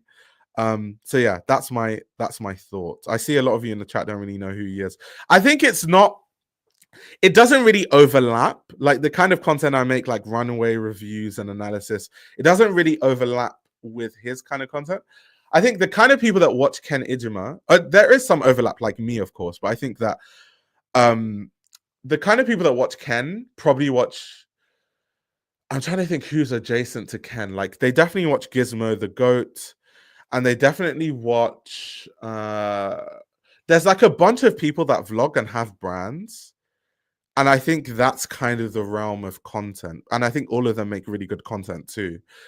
There's a guy, I think he's Scandinavian, that I can't remember his name, but he makes similar content. And I feel like if you watch Ken Ijima, you kind of watch him too. But yeah, there's like a realm of, yeah, exactly. It's like that realm of content. It's kind of weird how, fashion is segmented, because I think that my content, if you watch me, you probably watch Bliss Foster and Tuba Avalon and Understitch. So it's weird, like, yeah, fashion YouTube is kind of in segments. And I think the algorithm works that way too, because when I look at my analytics and I look at what YouTube thinks are similar channels to mine, they always put channels like Bliss Foster, Tuba Avalon, Understitch, Haute Le Mode, Loic Prigent. Those are the YouTubers that are put. So it's kind of the algorithm too. But I'm just a fashion fan, so I watch all kinds of fashion, all the four corners of YouTube. This is what I mean when I say I'm always on I'm always on fashion YouTube. I see everything and everyone. I watch everything and everyone. I just love fashion. So it doesn't matter what type of fashion, I'm always interested. Someone was saying earlier, I enjoy Ken's videos more than the clothes themselves. Interesting. I mean, like I said, there's not necessarily anything totally unique about what he's doing, but I do still find it interesting. But like I said, his content, top notch. Like, his content is amazing, to be very honest with you. It's so good. His content is really, really good. Yeah, Ryan Finn is also in the content when they do like suggested channels. It's, Ryan Finn. But yeah, I could even show you guys what it looks like on my analytics, so you guys can see what it says are similar channels to mine, so you know exactly what I'm talking about. Let me have a look. Let me go into my analytics quickly. Analytics, I think it should be an audience or something like that. Audience. Okay, yeah, so perfect, right? So This is literally the back end of my YouTube analytics. So you guys can see in the corner, channels your audience watches. So you can see Mary's Room, Bliss Foster, Cassie Thorpe, Understitch, Fashion Neurosis, Super Daker, Wrong Trousers, Owen Hyatt, Ryan Finn, Galax, Percy Evelyn, Javon Henley, Rose Anvil, Kyron Warwick, and Low Luxury. So according to the YouTube algorithm, if you watch my channel, you're most likely to watch those other channels, according to the algorithm. So yeah, that's what the YouTube algorithm says. So that means that if you're watching any of those YouTubers, all those other YouTubers in that list will be their content will be recommended to you, most likely. Not all the time, but most likely. So yeah. So yeah. Fashion Neurosis X JW Anderson episode could put me to sleep. His voice. Yeah, JW Anderson does have a really nice voice, to be honest. It's really, really nice. Just went to Owens. Yeah, Owen Hyatt had a pop-up. I saw some pictures of it. It looked really cool. He also has a really cool brand, by the way. His brand is really, really cool. So yeah, but anyway, that's my point on Ken Ijima. Yeah, this is the whole Ken Ijima being a scammer. I can't remember what happened around that, but what I do remember is that he lied about owning certain archive pieces, and it turned out he didn't own the pieces. But I'm going to charge that to him. So from following Ken Ijima's journey, my expert analysis, right, of Ken Ijima is that when he started making content, it was very clear that he had just gotten into fashion. So he was very much chasing micro trends. So he was in a phase of, wearing Isamiako and Plissé with the Air Jordan, the vintage Air Jordan 1s, which was a very micro trendy online thing. And there were so many people that used to dress that way. And then he transitioned into being into archive fashion and being obsessed with it. And then he had the exact opinion that someone that gets into archive fashion but is still getting into fashion has, which is archive fashion good, everything else bad, which is why he forced himself into wearing or showcasing very specific archive Helmut Lang pieces and claiming that they were his when they weren't his. That is kind of what happens when someone just gets into fashion and gets obsessed with archive fashion. I think when you're in fashion long enough, you kind of end up liking what you like, but also being able to appreciate other aesthetics. You don't think in a way of the way I dress is good and everyone else is trash, which is kind of the realm he was in, kind of holding archive fashion in a certain regard and discarding everything else. And it's a very grail.com level of archive fashion. It's only Helmut Lang and Raf Simons and those brands that are relevant, not really overall archive fashion, right? But as time has progressed, I think he's he basically watching Ken Ijima feels like the iceberg of fashion. It's kind of when you reach different levels of fashion enlightenment. I think right now he's at the higher level of fashion enlightenment, where he wouldn't feel the need to claim that clothing that is not his is his, and stuff like that. So yeah.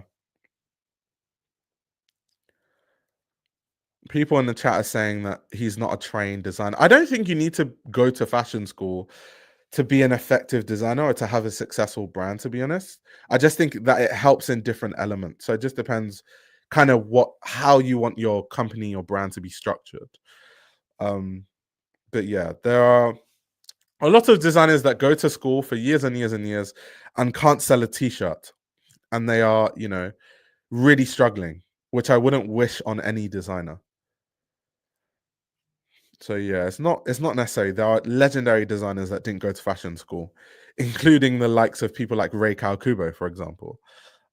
So yeah, it doesn't really. You don't have to go to fashion school. So long as you're always learning, and you seek the skills elsewhere, I think it's completely fine. To be very honest with you. So yeah, that's the rundown on the whole Ken thing, because you guys asked me. But let's move on to the next story. So next on the agenda is Forever 21 is filing for bankruptcy again. Those of you that remember would remember that Forever 21 has actually filed for bankruptcy in the past. This is not the first time. And it really shows, because a lot of companies and, you know, brand stores have all been closing down. And I think we're entering a new era of fast fashion. It's kind of strange. All the fast fashion companies, you know, the H&Ms, the Forever 21s, we've seen Pretty Little Thing rebranding to try and compete with Shein. I think the business model of Shein has completely decimated the fast fashion industry as a whole. A lot of these fast fashion companies are really struggling to fight and compete with the way that they do things. I think Shein is going to actually put a lot of fast fashion companies and businesses in the dust, in the red. They're going to put them all out of business, to be honest. And we've talked about the business model. We talked about the difference between Shein and other fast fashion brands and why they're able to bring stuff to market so quickly. So check out my past videos on that if you're not too aware what we are talking about. But I think this is just another victim of Shein, to be honest. But let's read on as we read about Forever 21 filing for bankruptcy once again.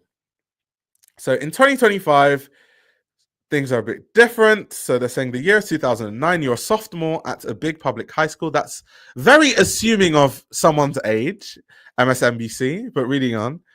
The seasons are just starting to change. You've got babysitting money in your black long sharp tote, your favorite very pink North Face fleece jacket on, and there is a school dance with a DJ on a Friday night. Please don't ever say that again in an article. I'm not trying to envision myself in northern New Jersey wearing North Face. Anyway, moving on. They're basically just setting the scene for the mecca of Forever 21, you know, the 2010s and stuff. And in 2025, of course, things are a bit different. Forever 21 is expected to close 350 stores in the US by May 1st, which is insane. The brand has filed for bankruptcy twice in the past 6 years, blaming falling sales on competition from Chinese mega brands such as Shein and Temu and their staggering online inventories. At its peak, Forever 21 employed 43,000 people and generated more than $4 billion in annual sales. So yeah, they kind of just talked about what I was talking about, where a lot of these fast fashion brands really struggle to compete with the mega fast fashion of Shein and Temu. It's so hard. So yeah, they're going to put a lot of these businesses, you know, out. And something I also find really interesting is I think that Shein has kind of changed the way that these people do business, right? Because there's too much overhead. So many of these companies have way too many stores and they're paying really expensive rents and they pay for all these staff members, whereas Shein bypasses that because they don't have close to near as many stores globally, so they're not paying the crazy rent fees, and they don't have all the retail staff that the likes of a Forever 21 would have, or an H&M and that sort of stuff. So it's really, really difficult to compete with a company like that. And I think this is just the start. Over the next 5 years, we're going to see probably most fast fashion brands go under unless they are bankrolled by a massive conglomerate or big company. But reading on. I shouldn't feel a thing about Forever 21 shutting its sliding glass doors for good. My shopping habits have entirely changed in the last 15 years, favoring fewer, often vintage, high-quality items over the abundance of low-quality, cheap, and trendy wares the retailer has sold for decades, which is good. Which is definitely very good. Like they're talking about, Forever 21 burst onto the scene initially out of the 2008 financial crisis. There was a freedom and independence in the low prices, apparent lamenting that the clothing looked cheap and was poor quality, but which you bought on your own was nearly a rite of passage. In hindsight, though, Forever 21 was a primer, normalizing the concept of fast fashion for very young shoppers. The expectation became on-trend pieces for very low prices all the time, everywhere. It was well understood that you might get a handful of wares out of a Forever 21 item if you were lucky. Generally, you bought a metallic bodycon skirt and a pair of jeggings. Oh my God, jeggings. Do you guys remember when jeggings were really popular? That was a terrible time. everyone used to wear those jeggings that they wear once and then it ends up in landfills. Because after one wash, they start to get holes and stuff. Insane. Just the friction from you walking could destroy your jeggings. What a time to be alive, guys. What a time to be alive. But reading on, you would wear a bodycon skirt or a pair of jeggings with the intention of wearing them once or twice. If your new tank top disintegrated after a single wash, well, that was the price you paid. And it's very interesting that the journalist brought this up in the article, because I think this kind of understanding and us being socialized into thinking this sort of stuff is okay is the reason why, once again, I'm always fighting with people in the chat where they're trying to tell me that, yeah, but people can't afford any different. I think it's more of a cultural thing. There was a stat that said that the typical Shein order is actually $100 order. So it's nothing to do with affordability. It's just people wanting to buy loads of different clothing and have insane amounts of variety, even though most of it they're not going to wear.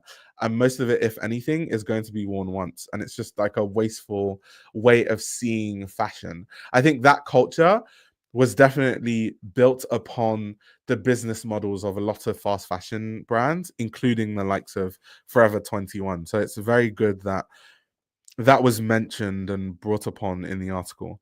Forever 21's organizational system, which at the time seemed bizarre and illogical to me, paved the way for the aesthetics we see dominating social media and the fashion space today.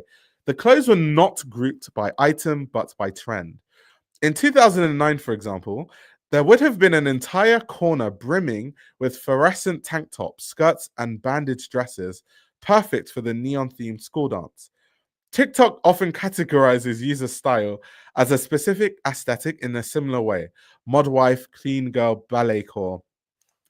And this is very interesting because that's very true. Forever 21 did kind of sell clothing in trends. It's kind of like the TikTok brand before the TikTok brands existed. Those TikTok brands that everything they offer is what's trending on TikTok at a certain point in time. And those companies actually make loads of money because they perfectly sit in the market that they basically just, fulfill the need at the specific time that there is that need on TikTok, and they have TikTok shop connected to it. These kids are really smart with how they do business these days. They're really intelligent. Even though I don't like the way that necessarily the clothing, but I think the business model, there's a lot to learn there for sure. But Forever 21 was definitely one of the earlier adopters of like a kind of selling you a whole trend in one look. It's so funny because I totally forgot about how influential Forever 21 was in that realm. It's so true. And I'm sure it would have been even more so in the US, because obviously I grew up in the UK, in London. So it was less as influential as the likes of, Top Man and stuff like that. But I'm sure in the US it had people in an absolute chokehold, to be honest. But yeah, let's read on. Let's just skip that. They're talking about how Forever 21 was at the forefront. It's very true. But I thought it was interesting because I wanted kind of two perspectives when it comes to this Forever 21 story, kind of a more businessy perspective and then a more like nostalgic perspective to kind of see what Americans thought specifically of Forever 21, because I think that America would have had the cultural impact of Forever 21 that I just wouldn't have experienced myself living in the UK. But for the more businessy perspective, of course, we can always rely on the trusty BOF making sense of this week's big fashion bankruptcies. News of Forever 21 and Hudson Bay's facing liquidation this week rang alarm bells for an industry already facing macroeconomic challenges this year, but their failures could have been avoided. So it should be interesting to see how exactly some of these failures could have been avoided. Of course, like we mentioned earlier, Forever 21 filed for bankruptcy protection for the second time in 6 years. Red and yellow liquidation sale signs are already plastered on the windows of hundreds of its US stores. Meanwhile, Hudson Bay's Canada's oldest department store, Hudson's Bay, needs an immediate financial lifeline, or it will be forced to close 80 stores, as well as 3 Saks Fifth Avenue stores and 13 Saks or Fifth locations that the company operates through a licensing agreement. Also, it just shows what all of this shows is that a lot of companies are just realizing that there's too much overhead with having too many stores in a digital age. Because for the longest time, yes, people bought things online, but online sales didn't really account for a massive amount of sales for a lot of these big companies. And as time has progressed, they've realized more and more that online accounts for more and more of their sales. And so now having all these stores is kind of useless when most people shop online anyway.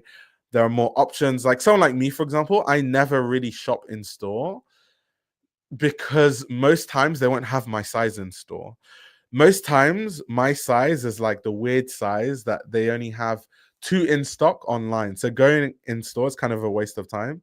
And the only time I go in store is maybe just to see kind of what a brand is showing and selling at the time. It's not necessarily to try things on because I already know they won't have stuff in my size. So I think a lot of companies are realizing that that tends to be the case for a lot of people, and they're closing stores and they're going into bankruptcy because, yeah, the overheads just don't make sense these days. I think it makes sense to have some physical locations, but I think a lot of these companies have way too many, way too many.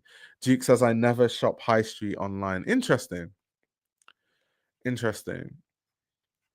But yeah, the twin bankruptcy sets alarm bells ringing in an industry already reeling from an unexpected plunge in US consumer confidence and President Donald Trump's tariff spree.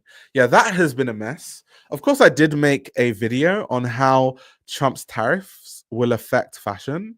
However, I need to do an update on that because there have been loads of retaliations from so many different countries. And I think if Trump isn't careful, he's going to destroy a lot of American businesses based on the retaliation we're seeing from a lot of countries, especially China. So that definitely has been a cause for concern for a lot of these companies. And a lot of them have definitely taken a hit because of Trump's madness with the tariffs, even though Trump claims everything he's doing is to defend American companies. But if you actually look at the numbers, that isn't completely the case. It really isn't the case, to be honest. We're reading on. But the failures of Forever 21 and Hudson's Bay shouldn't be regarded as harbingers for the industry as a whole. In fact, there have been fewer bankruptcies so far in 2025 compared with the same period last year, according to S&P Global data. Since its first bankruptcy in 2019, Forever 21, under its new owners, Authentic Brands Group, and mall landlords Simon Property and Brookfield Asset Management struggled to come up with an answer to the rise of Shein and Temu. So yeah, kind of what I thought was the issue with a lot of these brands. Everyone is kind of saying the same thing, that a lot of these fast fashion companies are really struggling to compete in any way with Shein and Temu. And I've explained to you guys why, but I'm sure in this article they will expand further on exactly how the business model of Shein is just hard to compete with for a lot of these fast fashion brands. But reading on, in a battle waged mainly on price, Forever 21's Chinese competitors operating exclusively online and shipping orders directly from factories were always destined to win. While we have evaluated all options to best position Forever 21 for the future, we have been unable to find a sustainable path forward, given competition from foreign fast fashion companies, Chief Financial Officer Brad Sell said in a statement on Sunday. Authentic Brands Group will continue to own Forever 21's intellectual property. Other brands from H&M to Gap are threatened by ultra fast fashion as well. So yeah, once again, kind of exactly what I said earlier when we were reading the other article, that we will see many other fast fashion brands struggle to keep up with Shein. It's just inevitable. In 5 years, we're going to see many more, unless they completely overhaul their business model, which is close to impossible to do. We're going to see a lot of them go under, to be honest. But reading on, other brands from H&M to Gap are threatened by ultra fast fashion as well, but have done more to differentiate their products and are investing heavily to ensure their in-store experience draws shoppers rather than them sending them to Shein's app. So let me show you guys something, by the way, just as a case study for you guys that I've noticed. So this is why, for example, Zara has put so much money in stuff like, for example, stuff like this, collaborating with Stefano Pilati and having, you know, Zara engineered by Stefano Pilati, because they are now understanding that, okay, on the fast fashion side, we cannot compete.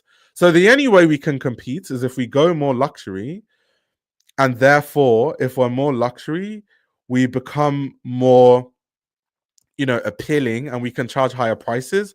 And that is basically how we keep up with the likes of Shein and stuff and these ultra fast fashion brands, right?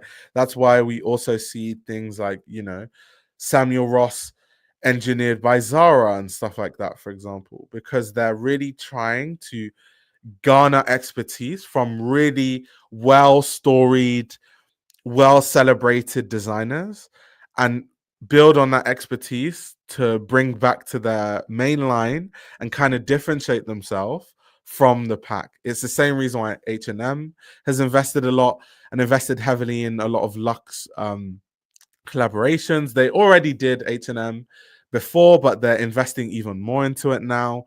So that's why we're seeing this kind of shift where we used to have segments where it was like, it used to be fast fashion was like Top Man and Zara, and then there was that mid tier, which is like more like COS, Arquette, and then there's upper mid, which is more like Joseph and Sandro, and then there's a tier over that and a tier over that. Now the low tier is now Shein. So the likes of Zara and H&M and all these kind of people, they don't want to be seen as ultra fast. So they've realized that they need to associate themselves with luxury more to kind of not be seen there and to sit in a place that's kind of more luxe than that. So it's very interesting how we're seeing kind of all these different markets kind of jump up one because Shein has come into the fold. So it's very interesting. Yeah, I just literally, that's what's on the screen. Zara engineered by Samuel Ross. That's what's on the screen. Also, someone was saying that Mango collaborated with Victoria Beckham. Exactly why. Exactly. The collaboration with Massimo Dutti. Exactly. So I've noticed that's been going on. And this is the exact reason why these brands are doing this. If you didn't know why this is happening, this is exactly why. Just to give you some context as to why things are happening this way. But reading on, fellow mall retailer PacSun, for instance, has fully recovered from its 2016 bankruptcy and managed to become top of mind among young consumers in recent years through various collaborations and cultural marketing initiatives. Hudson's Bay's demise is a more complicated story. The department store chain never recovered from pandemic-related challenges and the decline in visitors at brick and mortar stores in Canada, according to its bankruptcy filing. The lasting impacts of the pandemic, including the widespread and continuing trend towards remote work, has decreased further still foot traffic at retail stores and increased associate economic pressures, the company said in a court filing. So, we don't need to read on. I think you guys get the memo. I just kind of wanted to read the specifics, but this is why we are seeing a new era of fast fashion. It's like a new age, a new dawn of fast fashion, where Shein is going to be ultra fast. Any brand that tries to compete with Shein is going to be evaporated from the ether and is going to cease to exist.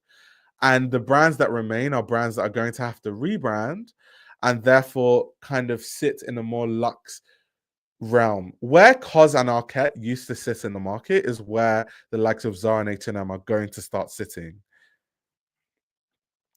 It's almost like the fast fashion X luxury dichotomy reflects how extreme the wealth distribution has become. That's very true. Except the financially smart thing to do in a pinch is to save up to buy better quality instead of going for desperate $5 blouses. Yeah, of course. And that's why maybe past generations were smarter than us, because past generations, even people that were poorer in general, when you look at all the stats, and I've talked about the stats before, statistically, last century, people used to spend a higher proportion of their wage on clothing, yet they used to buy less clothing. So clearly, there was more of a culture for people wearing the same thing over and over again, saving up money and buying that one high quality piece. That was more the culture than what our culture is, which is more buy low quality things that you can wear once, and at least you can always wear different outfits, because woe is me, God forbid you actually wear something more than once or twice. You know what I mean? So completely different mentality in terms of consumer spending. H&M and Zara have no other choice but to punch up, because they will definitely lose if they slug it out with Temu and Shein. Exactly. People back then were educated via fashion-wise and are more aware of the quality. Yeah, that's true. But part of the reason why people are not that educated on quality is because of the marketing and the branding. Brands don't want you to be educated on quality, because if you are, you wouldn't buy a lot of their brands. So that's why it's very important that they don't talk about quality, and they make sure that the conversation is never about teaching people about actual good quality clothing. That's not what they are going for. That's not their goal, to be honest. So yeah, that's the story around Forever 21's bankruptcy, and why I also think that we are starting to see the death of fast fashion as we know it, and kind of fast fashion is changing, where a lot of fast fashion brands are going to reposition into a more luxury brand positioning and brand segment, and then Shein is going to take over as the new big, brand in fast fashion. So yeah, but last but not least, there's a really interesting video I saw by Rose Anvil that I wanted to react to, where they reacted to the quality of Rick Owens' Geobaskets. So let's just whip that on the screen. So yeah, this should be very interesting. Them talking about, is it, is it quality? Is it not? Is it worth it? Is it not? So it'd be cool to get their perspective and see what they think about the Rick Owens Geobaskets. They said, Rick Owens scammed you and ASAP Rocky is the title, which is quite funny. So let's listen, guys. Let's watch. Around the corner, and lucky for you, we here at Rose Anvil are allowing you to customize your orders with green thread on some of our hand-sewn wallets from March 15th to March 7th. August, the golden goose is all Gucci because he's the most requested. I'm always wearing green. Oh my God. Finally time to cut apart the Rick Owens Geobaskets. One of the most requested shoes, kind of boots that we've ever had requested on the channel, because these high fashion brands have a horrible track record, especially on this channel, of producing really terrible quality products at an extremely high price point. And we've seen it with Gucci's, the Balenciagas, the Golden Gooses, all the ones that we've cut apart. But we're always on the hunt for that one rare unicorn, the designer product that's actually worth the price tag. The quality materials match the price point that you pay. And these chunky were one of the shoes that really started this tidal wave of high fashion brands making streetwear sneakers more consumable for regular people. And lots of people say that Rick Owens Geobaskets are known for their high quality materials, sturdy construction methods, and actually being a long lasting, durable product. So we're going to... This is totally unrelated to the point of the video, by the way. However, I do think that he's right in terms of Rick Owens making sneakers and a lot of luxury brands looking at it as a product segment and being like, oh, we can sell sneakers too and make loads of money.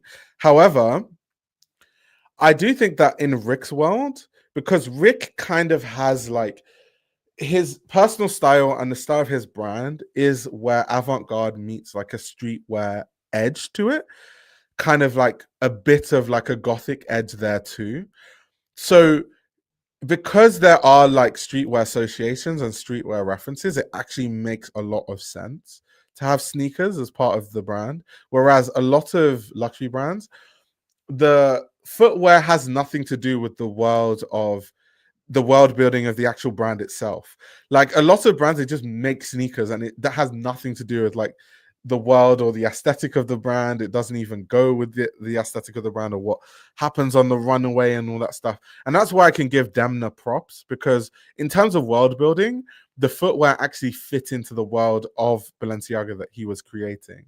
So I think with Rick Owens, it was completely cohesive, whereas a lot of these luxury brands, it's just so cash grabby. Aesthetically, it doesn't even make sense for a lot of these brands to make sneakers that they make. So yeah, but totally unrelated to the video, but I just wanted to mention it.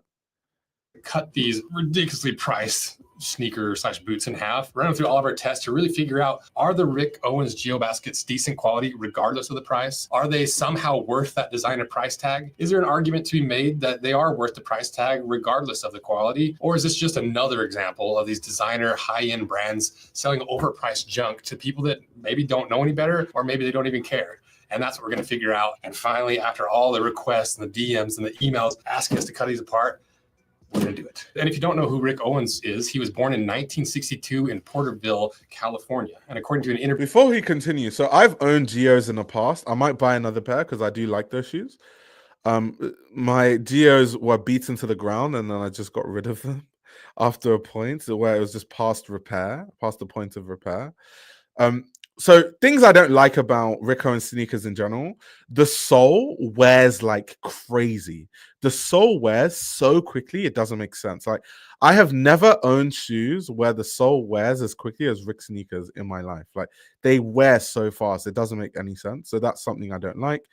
I don't know what specific material they use on that white part of the shoes, but they scuff stupidly easily. Like, no other shoe I own scuffs that way.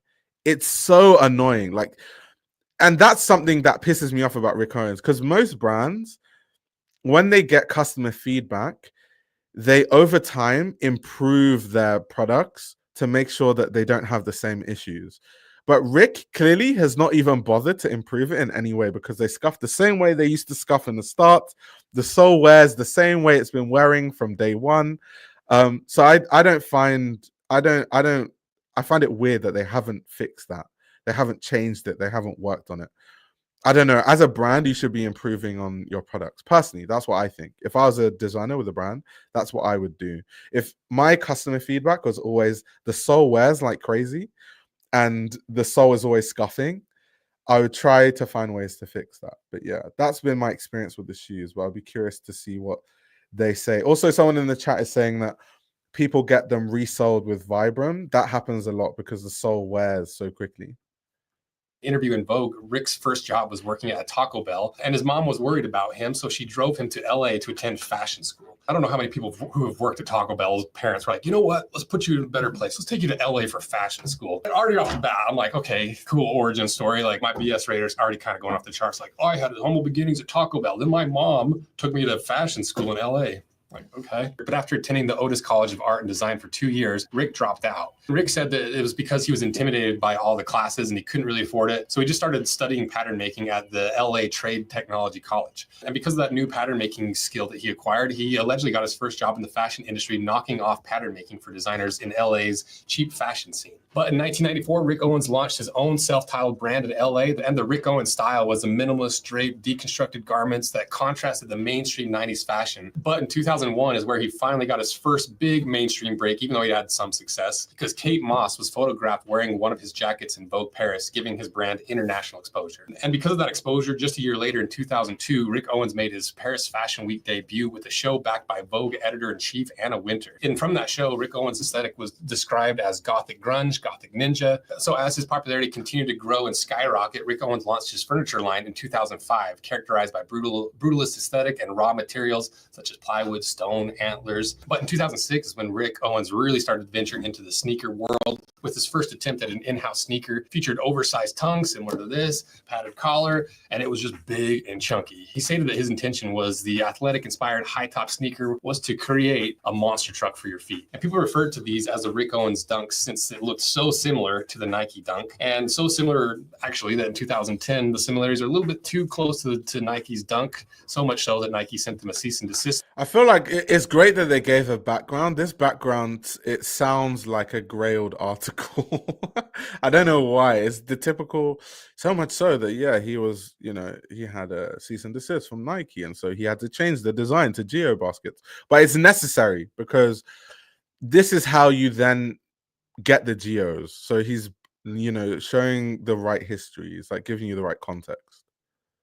this letter. But because of that, also in 2010, one of the most famous, infamous Rick Owens sneakers products of all time, the Geobasket, was released. And from 2010 to 2015 is really where Rick Owens went super mainstream, specifically with this Geobasket, in a big part due to rappers like A$AP Rocky, Kanye West, Travis Scott. And because of that, these just blew up in popularity. They're kind of responsible for that really big chunky shoe trend during that era, with brands like Balenciaga, Yeezy, and other popular chunky shoes like the Wave Runners, the Triple S, capitalizing on the groundwork that the Geobasket laid. And so that's something also to keep in mind too with this whole story, is like sometimes there is additional value and there's a reason to pay extra for the originals. But like all trends, eventually they die off and drift off into obscurity. And so did the chunky sneaker trend that included the Geobasket.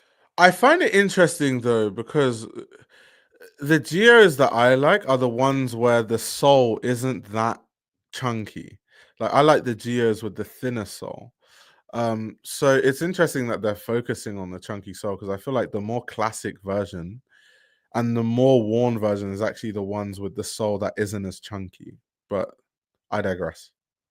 Basket that slowly went out of vogue to a point where there's still people that wear them and they're still really popular, just not as popular as they used to be. But once again, like all trends, they do have a resurgence. In the last couple of years, these Rick Owens and just Rick Owens in general had a big resurgence in the style industry, as you can see from the Google Trends here. So is this an example of a brand starting a trend that's actually worth it? Is there some value you can bake into that and say, oh, I'm fine spending the extra money because it is the original? Or is it all just a facade? Is this just a brand trying to capitalize on the former popularity, on the people that maybe don't know any better, or maybe that don't care because this shoe is so ridiculously priced? We're down on the new shop. I don't know if you've seen the new shop tour or not, but like you got the media team set up. But I want to show you the actual like manufacturing side, because we got some really cool products that I think in this video specifically, you'll see the difference between BS designer stuff versus real handmade stuff. Because we got over here Addie's hand sewing our wallets. So instead of a sewing machine, we use old school saddle stitching techniques, like how you build saddles from the last 300 years. And Addie loves it. That's why she stitches wallets all day, every day. I do love it. And then Hadley's over here bundling all together all the laces. So these are our boot and shoe laces. Got some red, got some black, got some blue, some green. We've got our boot breaker system. This thing has been popping off. Like we sell so many of these because for some reason, nobody made a little thin insole that makes heritage boots more comfortable. And then this is where we stock all of our wallets. Oh man, look at that. That's a nice shot. Like I said, these are all hand sewn. These are not with sewing machines. These are what's really been popular. These are our slim neck strap. It's our belt thickness leather. It's hand sewn details there, solid brass hardware. Got a little neck piece there to protect your neck.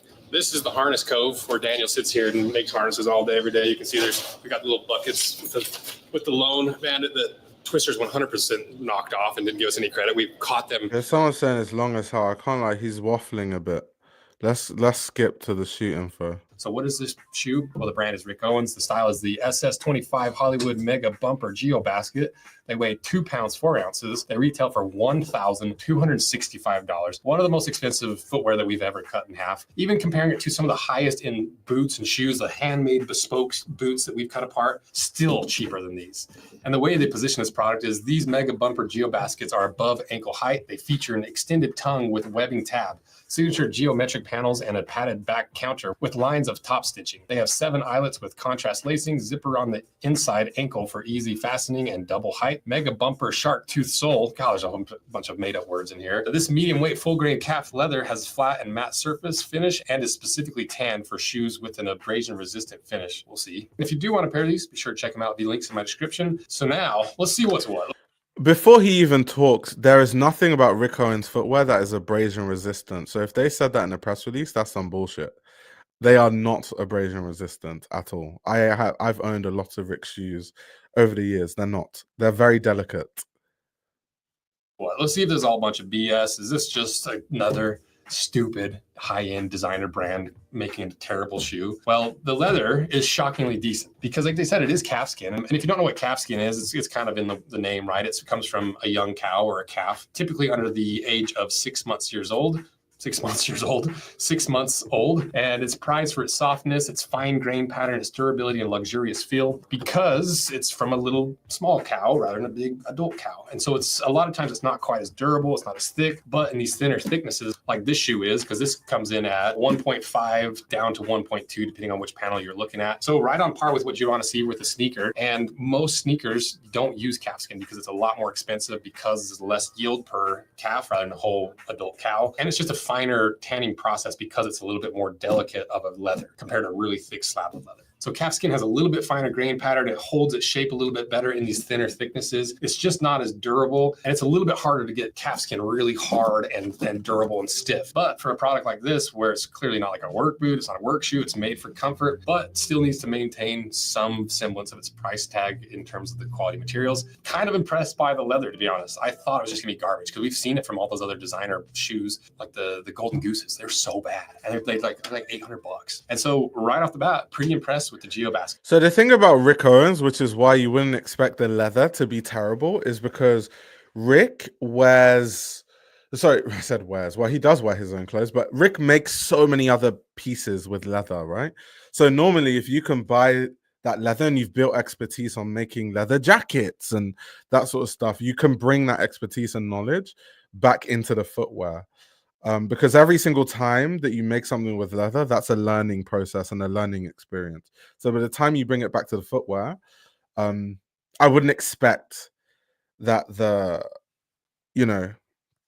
leather would be bad quality. That being said, I don't know if Rick does that though, because like I said, the shoes, the issues that they've always had, they still have. The sole wearing off quickly, the white part scuffing easily. They've not improved any of that. So they've not really looked into changing the fabrics or anything, unless it's like for an aesthetic thing, right? Making it like more fluffy or whatever.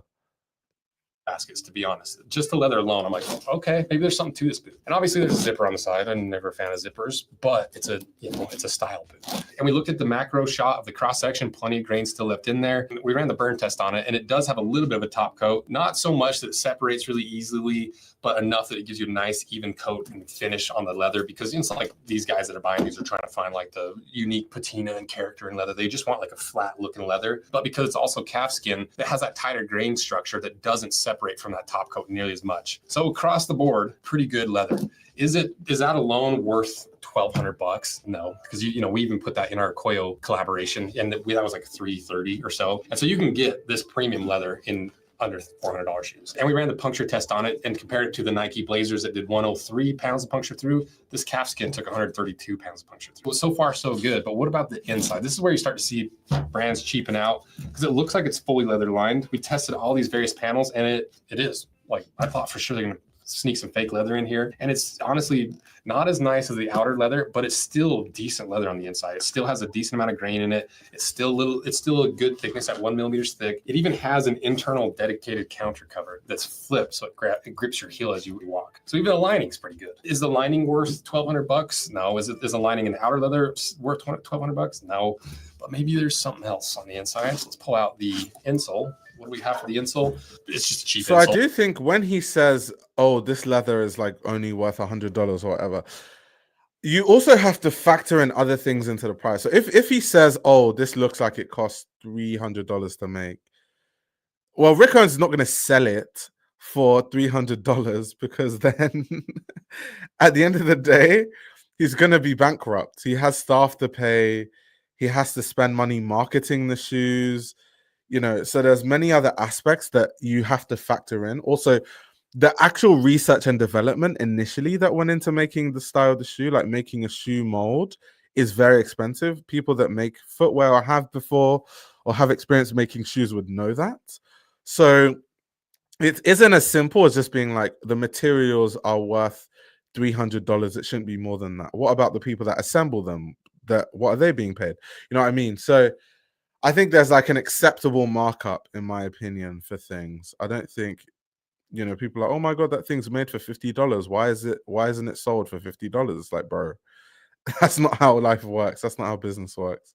insole. Honestly, it's topped with that same lining leather, but it's a dual density outsole with some open cell foam that's really, really cheap. Like that is about as cheap of a insole foam as you can get. And underneath, it's more of a firmer open cell foam. And so it's still an insole. It's still going to give you some comfort, but far from a $1,200 insole. Like they had so much room to improve this and make it a better insole, but it's just a cheapo. And then if you look underneath of that, it's kind of hard to tell what's going on because it has at least a half sock liner and maybe even a full length sock liner because it's hard to really tell. And it feels like there's maybe some padding underneath of it or padding underneath the ball of the foot. And so I'm really curious how this sole is constructed because the upper seems to be pretty decent quality, but really where your shoes fail a lot of the time is how that upper is Wait, attached. does he actually talk about, because he's going to talk and describe what a midsole is. We know what, guys watching this channel know what the midsole has. And I just want to know kind of what they think in terms of if it's worth it or not and based on the quality of leather. That's what I'm mainly interested in.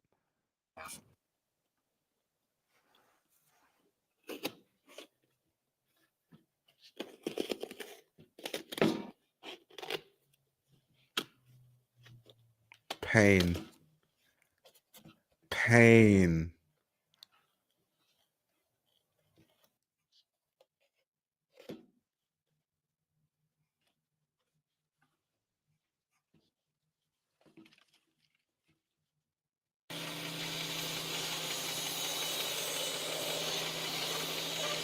Yeah, someone said cutting in half just shows cutting in half. I thought they would actually talk us through it. If I was like their content manager, I would be like, talk through it for watch time reasons, like, engagement reasons. Talk through it as you're cutting it. It's kind of weird just hearing like the sound of it being cut with no like voiceover talking about what they're seeing and doing the voiceover after. All right, we got it cut in half, and this is one of the more expensive, and that's because we got some. It's a comedy, but it's a negative one. It still helps. And the reason we're doing all this crazy stuff this year, because we're really hitting the content hard, and that's because we got some crazy announcements coming up. We got one of the biggest giveaways, if not the biggest giveaway in footwear history, especially on YouTube. And we've got some stuff coming down the pipe that's going to completely change the footwear industry, in my opinion. And so all your support and all the little things like liking, subscribing, all your support is how we're going to be able to do that and really show you guys what we have planned. So thank you guys for your support. So now let's see what's inside. Oh my god, can we get to the yo, wait, Jesus, are you gonna tell us what's inside and what your findings were? You know what, let me just skip to the end. Golly, let's just skip. So shocking quality. Is it $1,200 quality? No, because you see this kind of counter material in like $400 and under footwear. But what about the rest? Well, now we've got the insole out. We can see that it does have a leather half sock liner, but it's honestly kind of disappointing on the inside because it's just fiberboard. It's got a little patch of softness right there at the ball of your foot, but it's just really thin fiberboard sitting on top of this really heavy structured outsole. And the reason they did this is obviously they needed the height. And if you fill this all the way up with solid rubber, these things weigh like 15 pounds. And so you almost have to create these columned open cell outsoles to keep the squish, keep the height without them being super heavy. But honestly, we've seen other brands do it a little bit better by infusing some foam in there.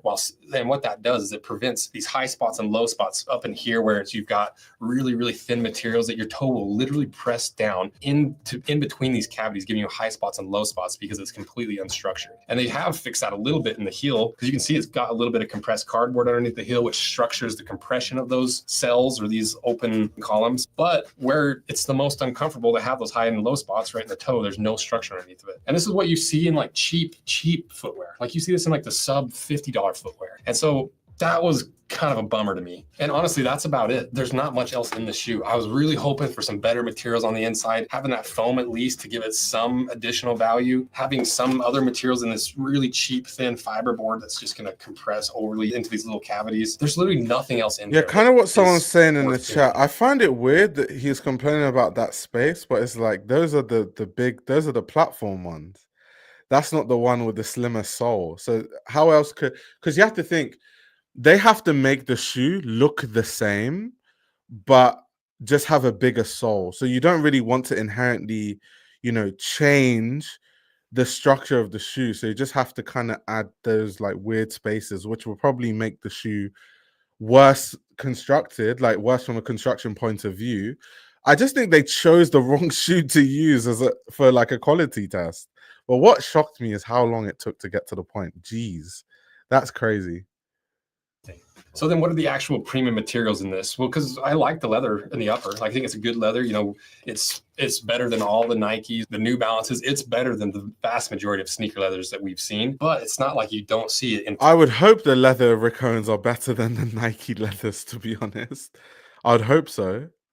$300, $400 sneakers. The lining leather is pretty decent. You know, now it's cut in half. You can see it is a lot more coated on top than I initially thought. We did the burn test. And you can see how much more coating there is on there. I like that it's flesh out on the heel, but that's about it. I like that there is some sidewall stitch here and that it is a solid cup sole. But other than that, the rest is just like, it's built like $100 sneakers. Really, that's really what it comes down to. So then for over $1,200 are the Rick Owens Geobaskets. Decent quality, regardless of the price. Kinda, you know, for how much would I say this would cost if it was just some random brand or if it was like a Nike sneaker? I'd probably say $200, maybe up to $250. Really stretching at $300 if you really want to be generous because it's like a small brand. And then keep in mind, we're not weighing in the Rick Owens cultural significance and the hype and the designer aspect. We're just looking at the materials compared to 500 plus shoes that we've cut apart to basically say. I do think it's important though to also say that you're just talking about the material. So once again, no shoe can cost the amount that it costs for the materials. So if you're saying the materials, you know, if you're saying the materials are worth $300, well, the shoe will not be $300. Like it has to be marketing cost of actually assembling it, shipping costs, all these things are all factored in. So I would say like a fair price for the Geos would be about, and also considering like R&D. So I'd say a fair price for Geos would be like maybe 600, 500, 600, 700. 700 is pushing it, maybe like 500-ish. And that's how much I normally pay for Geos because I never, ever, ever would pay retail for any Rick, to be honest. So yeah, makes sense. But yeah, the video is a bit weird. I obviously hadn't watched the video beforehand, but I thought we'll get more like info on the quality. I feel like I watched the video, I didn't really learn anything. I was like, so the outside is real leather, okay. The lining is real leather, okay. Like it was literally 20 minutes long. That video did not need to be 20 minutes long, honestly. That's crazy. I think he is comparing it to other shoes which are already marked up for the market, so it's not unfair to say they're overpriced at $1,200. Yeah, like I said, I think a fair price for Geos would be about the 500 to 700 USD mark, in my opinion. Anything more than that to me is daylight robbery, which is why I'd never pay those kind of prices, to be honest. Like that would never happen. That would never ever happen. Said I rushed through the most interesting story. The thing is, because I know I'm going to talk about it more, and I don't want to say the same points. I want to leave some of my talking points on Proenza Schouler to future streams, to be honest. So yeah, there we go. There we go, guys. There we go. There we go. But yeah, that being said, that was the last thing I wanted to watch. That was kind of disappointing. I was expecting a bit more from that video. But anyway, thank you guys for tuning in. It was great chatting to you guys and talking about fashion as always. I shall be back soon, hopefully. And I'll see you guys in the next live stream. Hop in the Discord if you are in the Discord. I love to see you guys and chat with you guys in the Discord. So yeah, see you guys.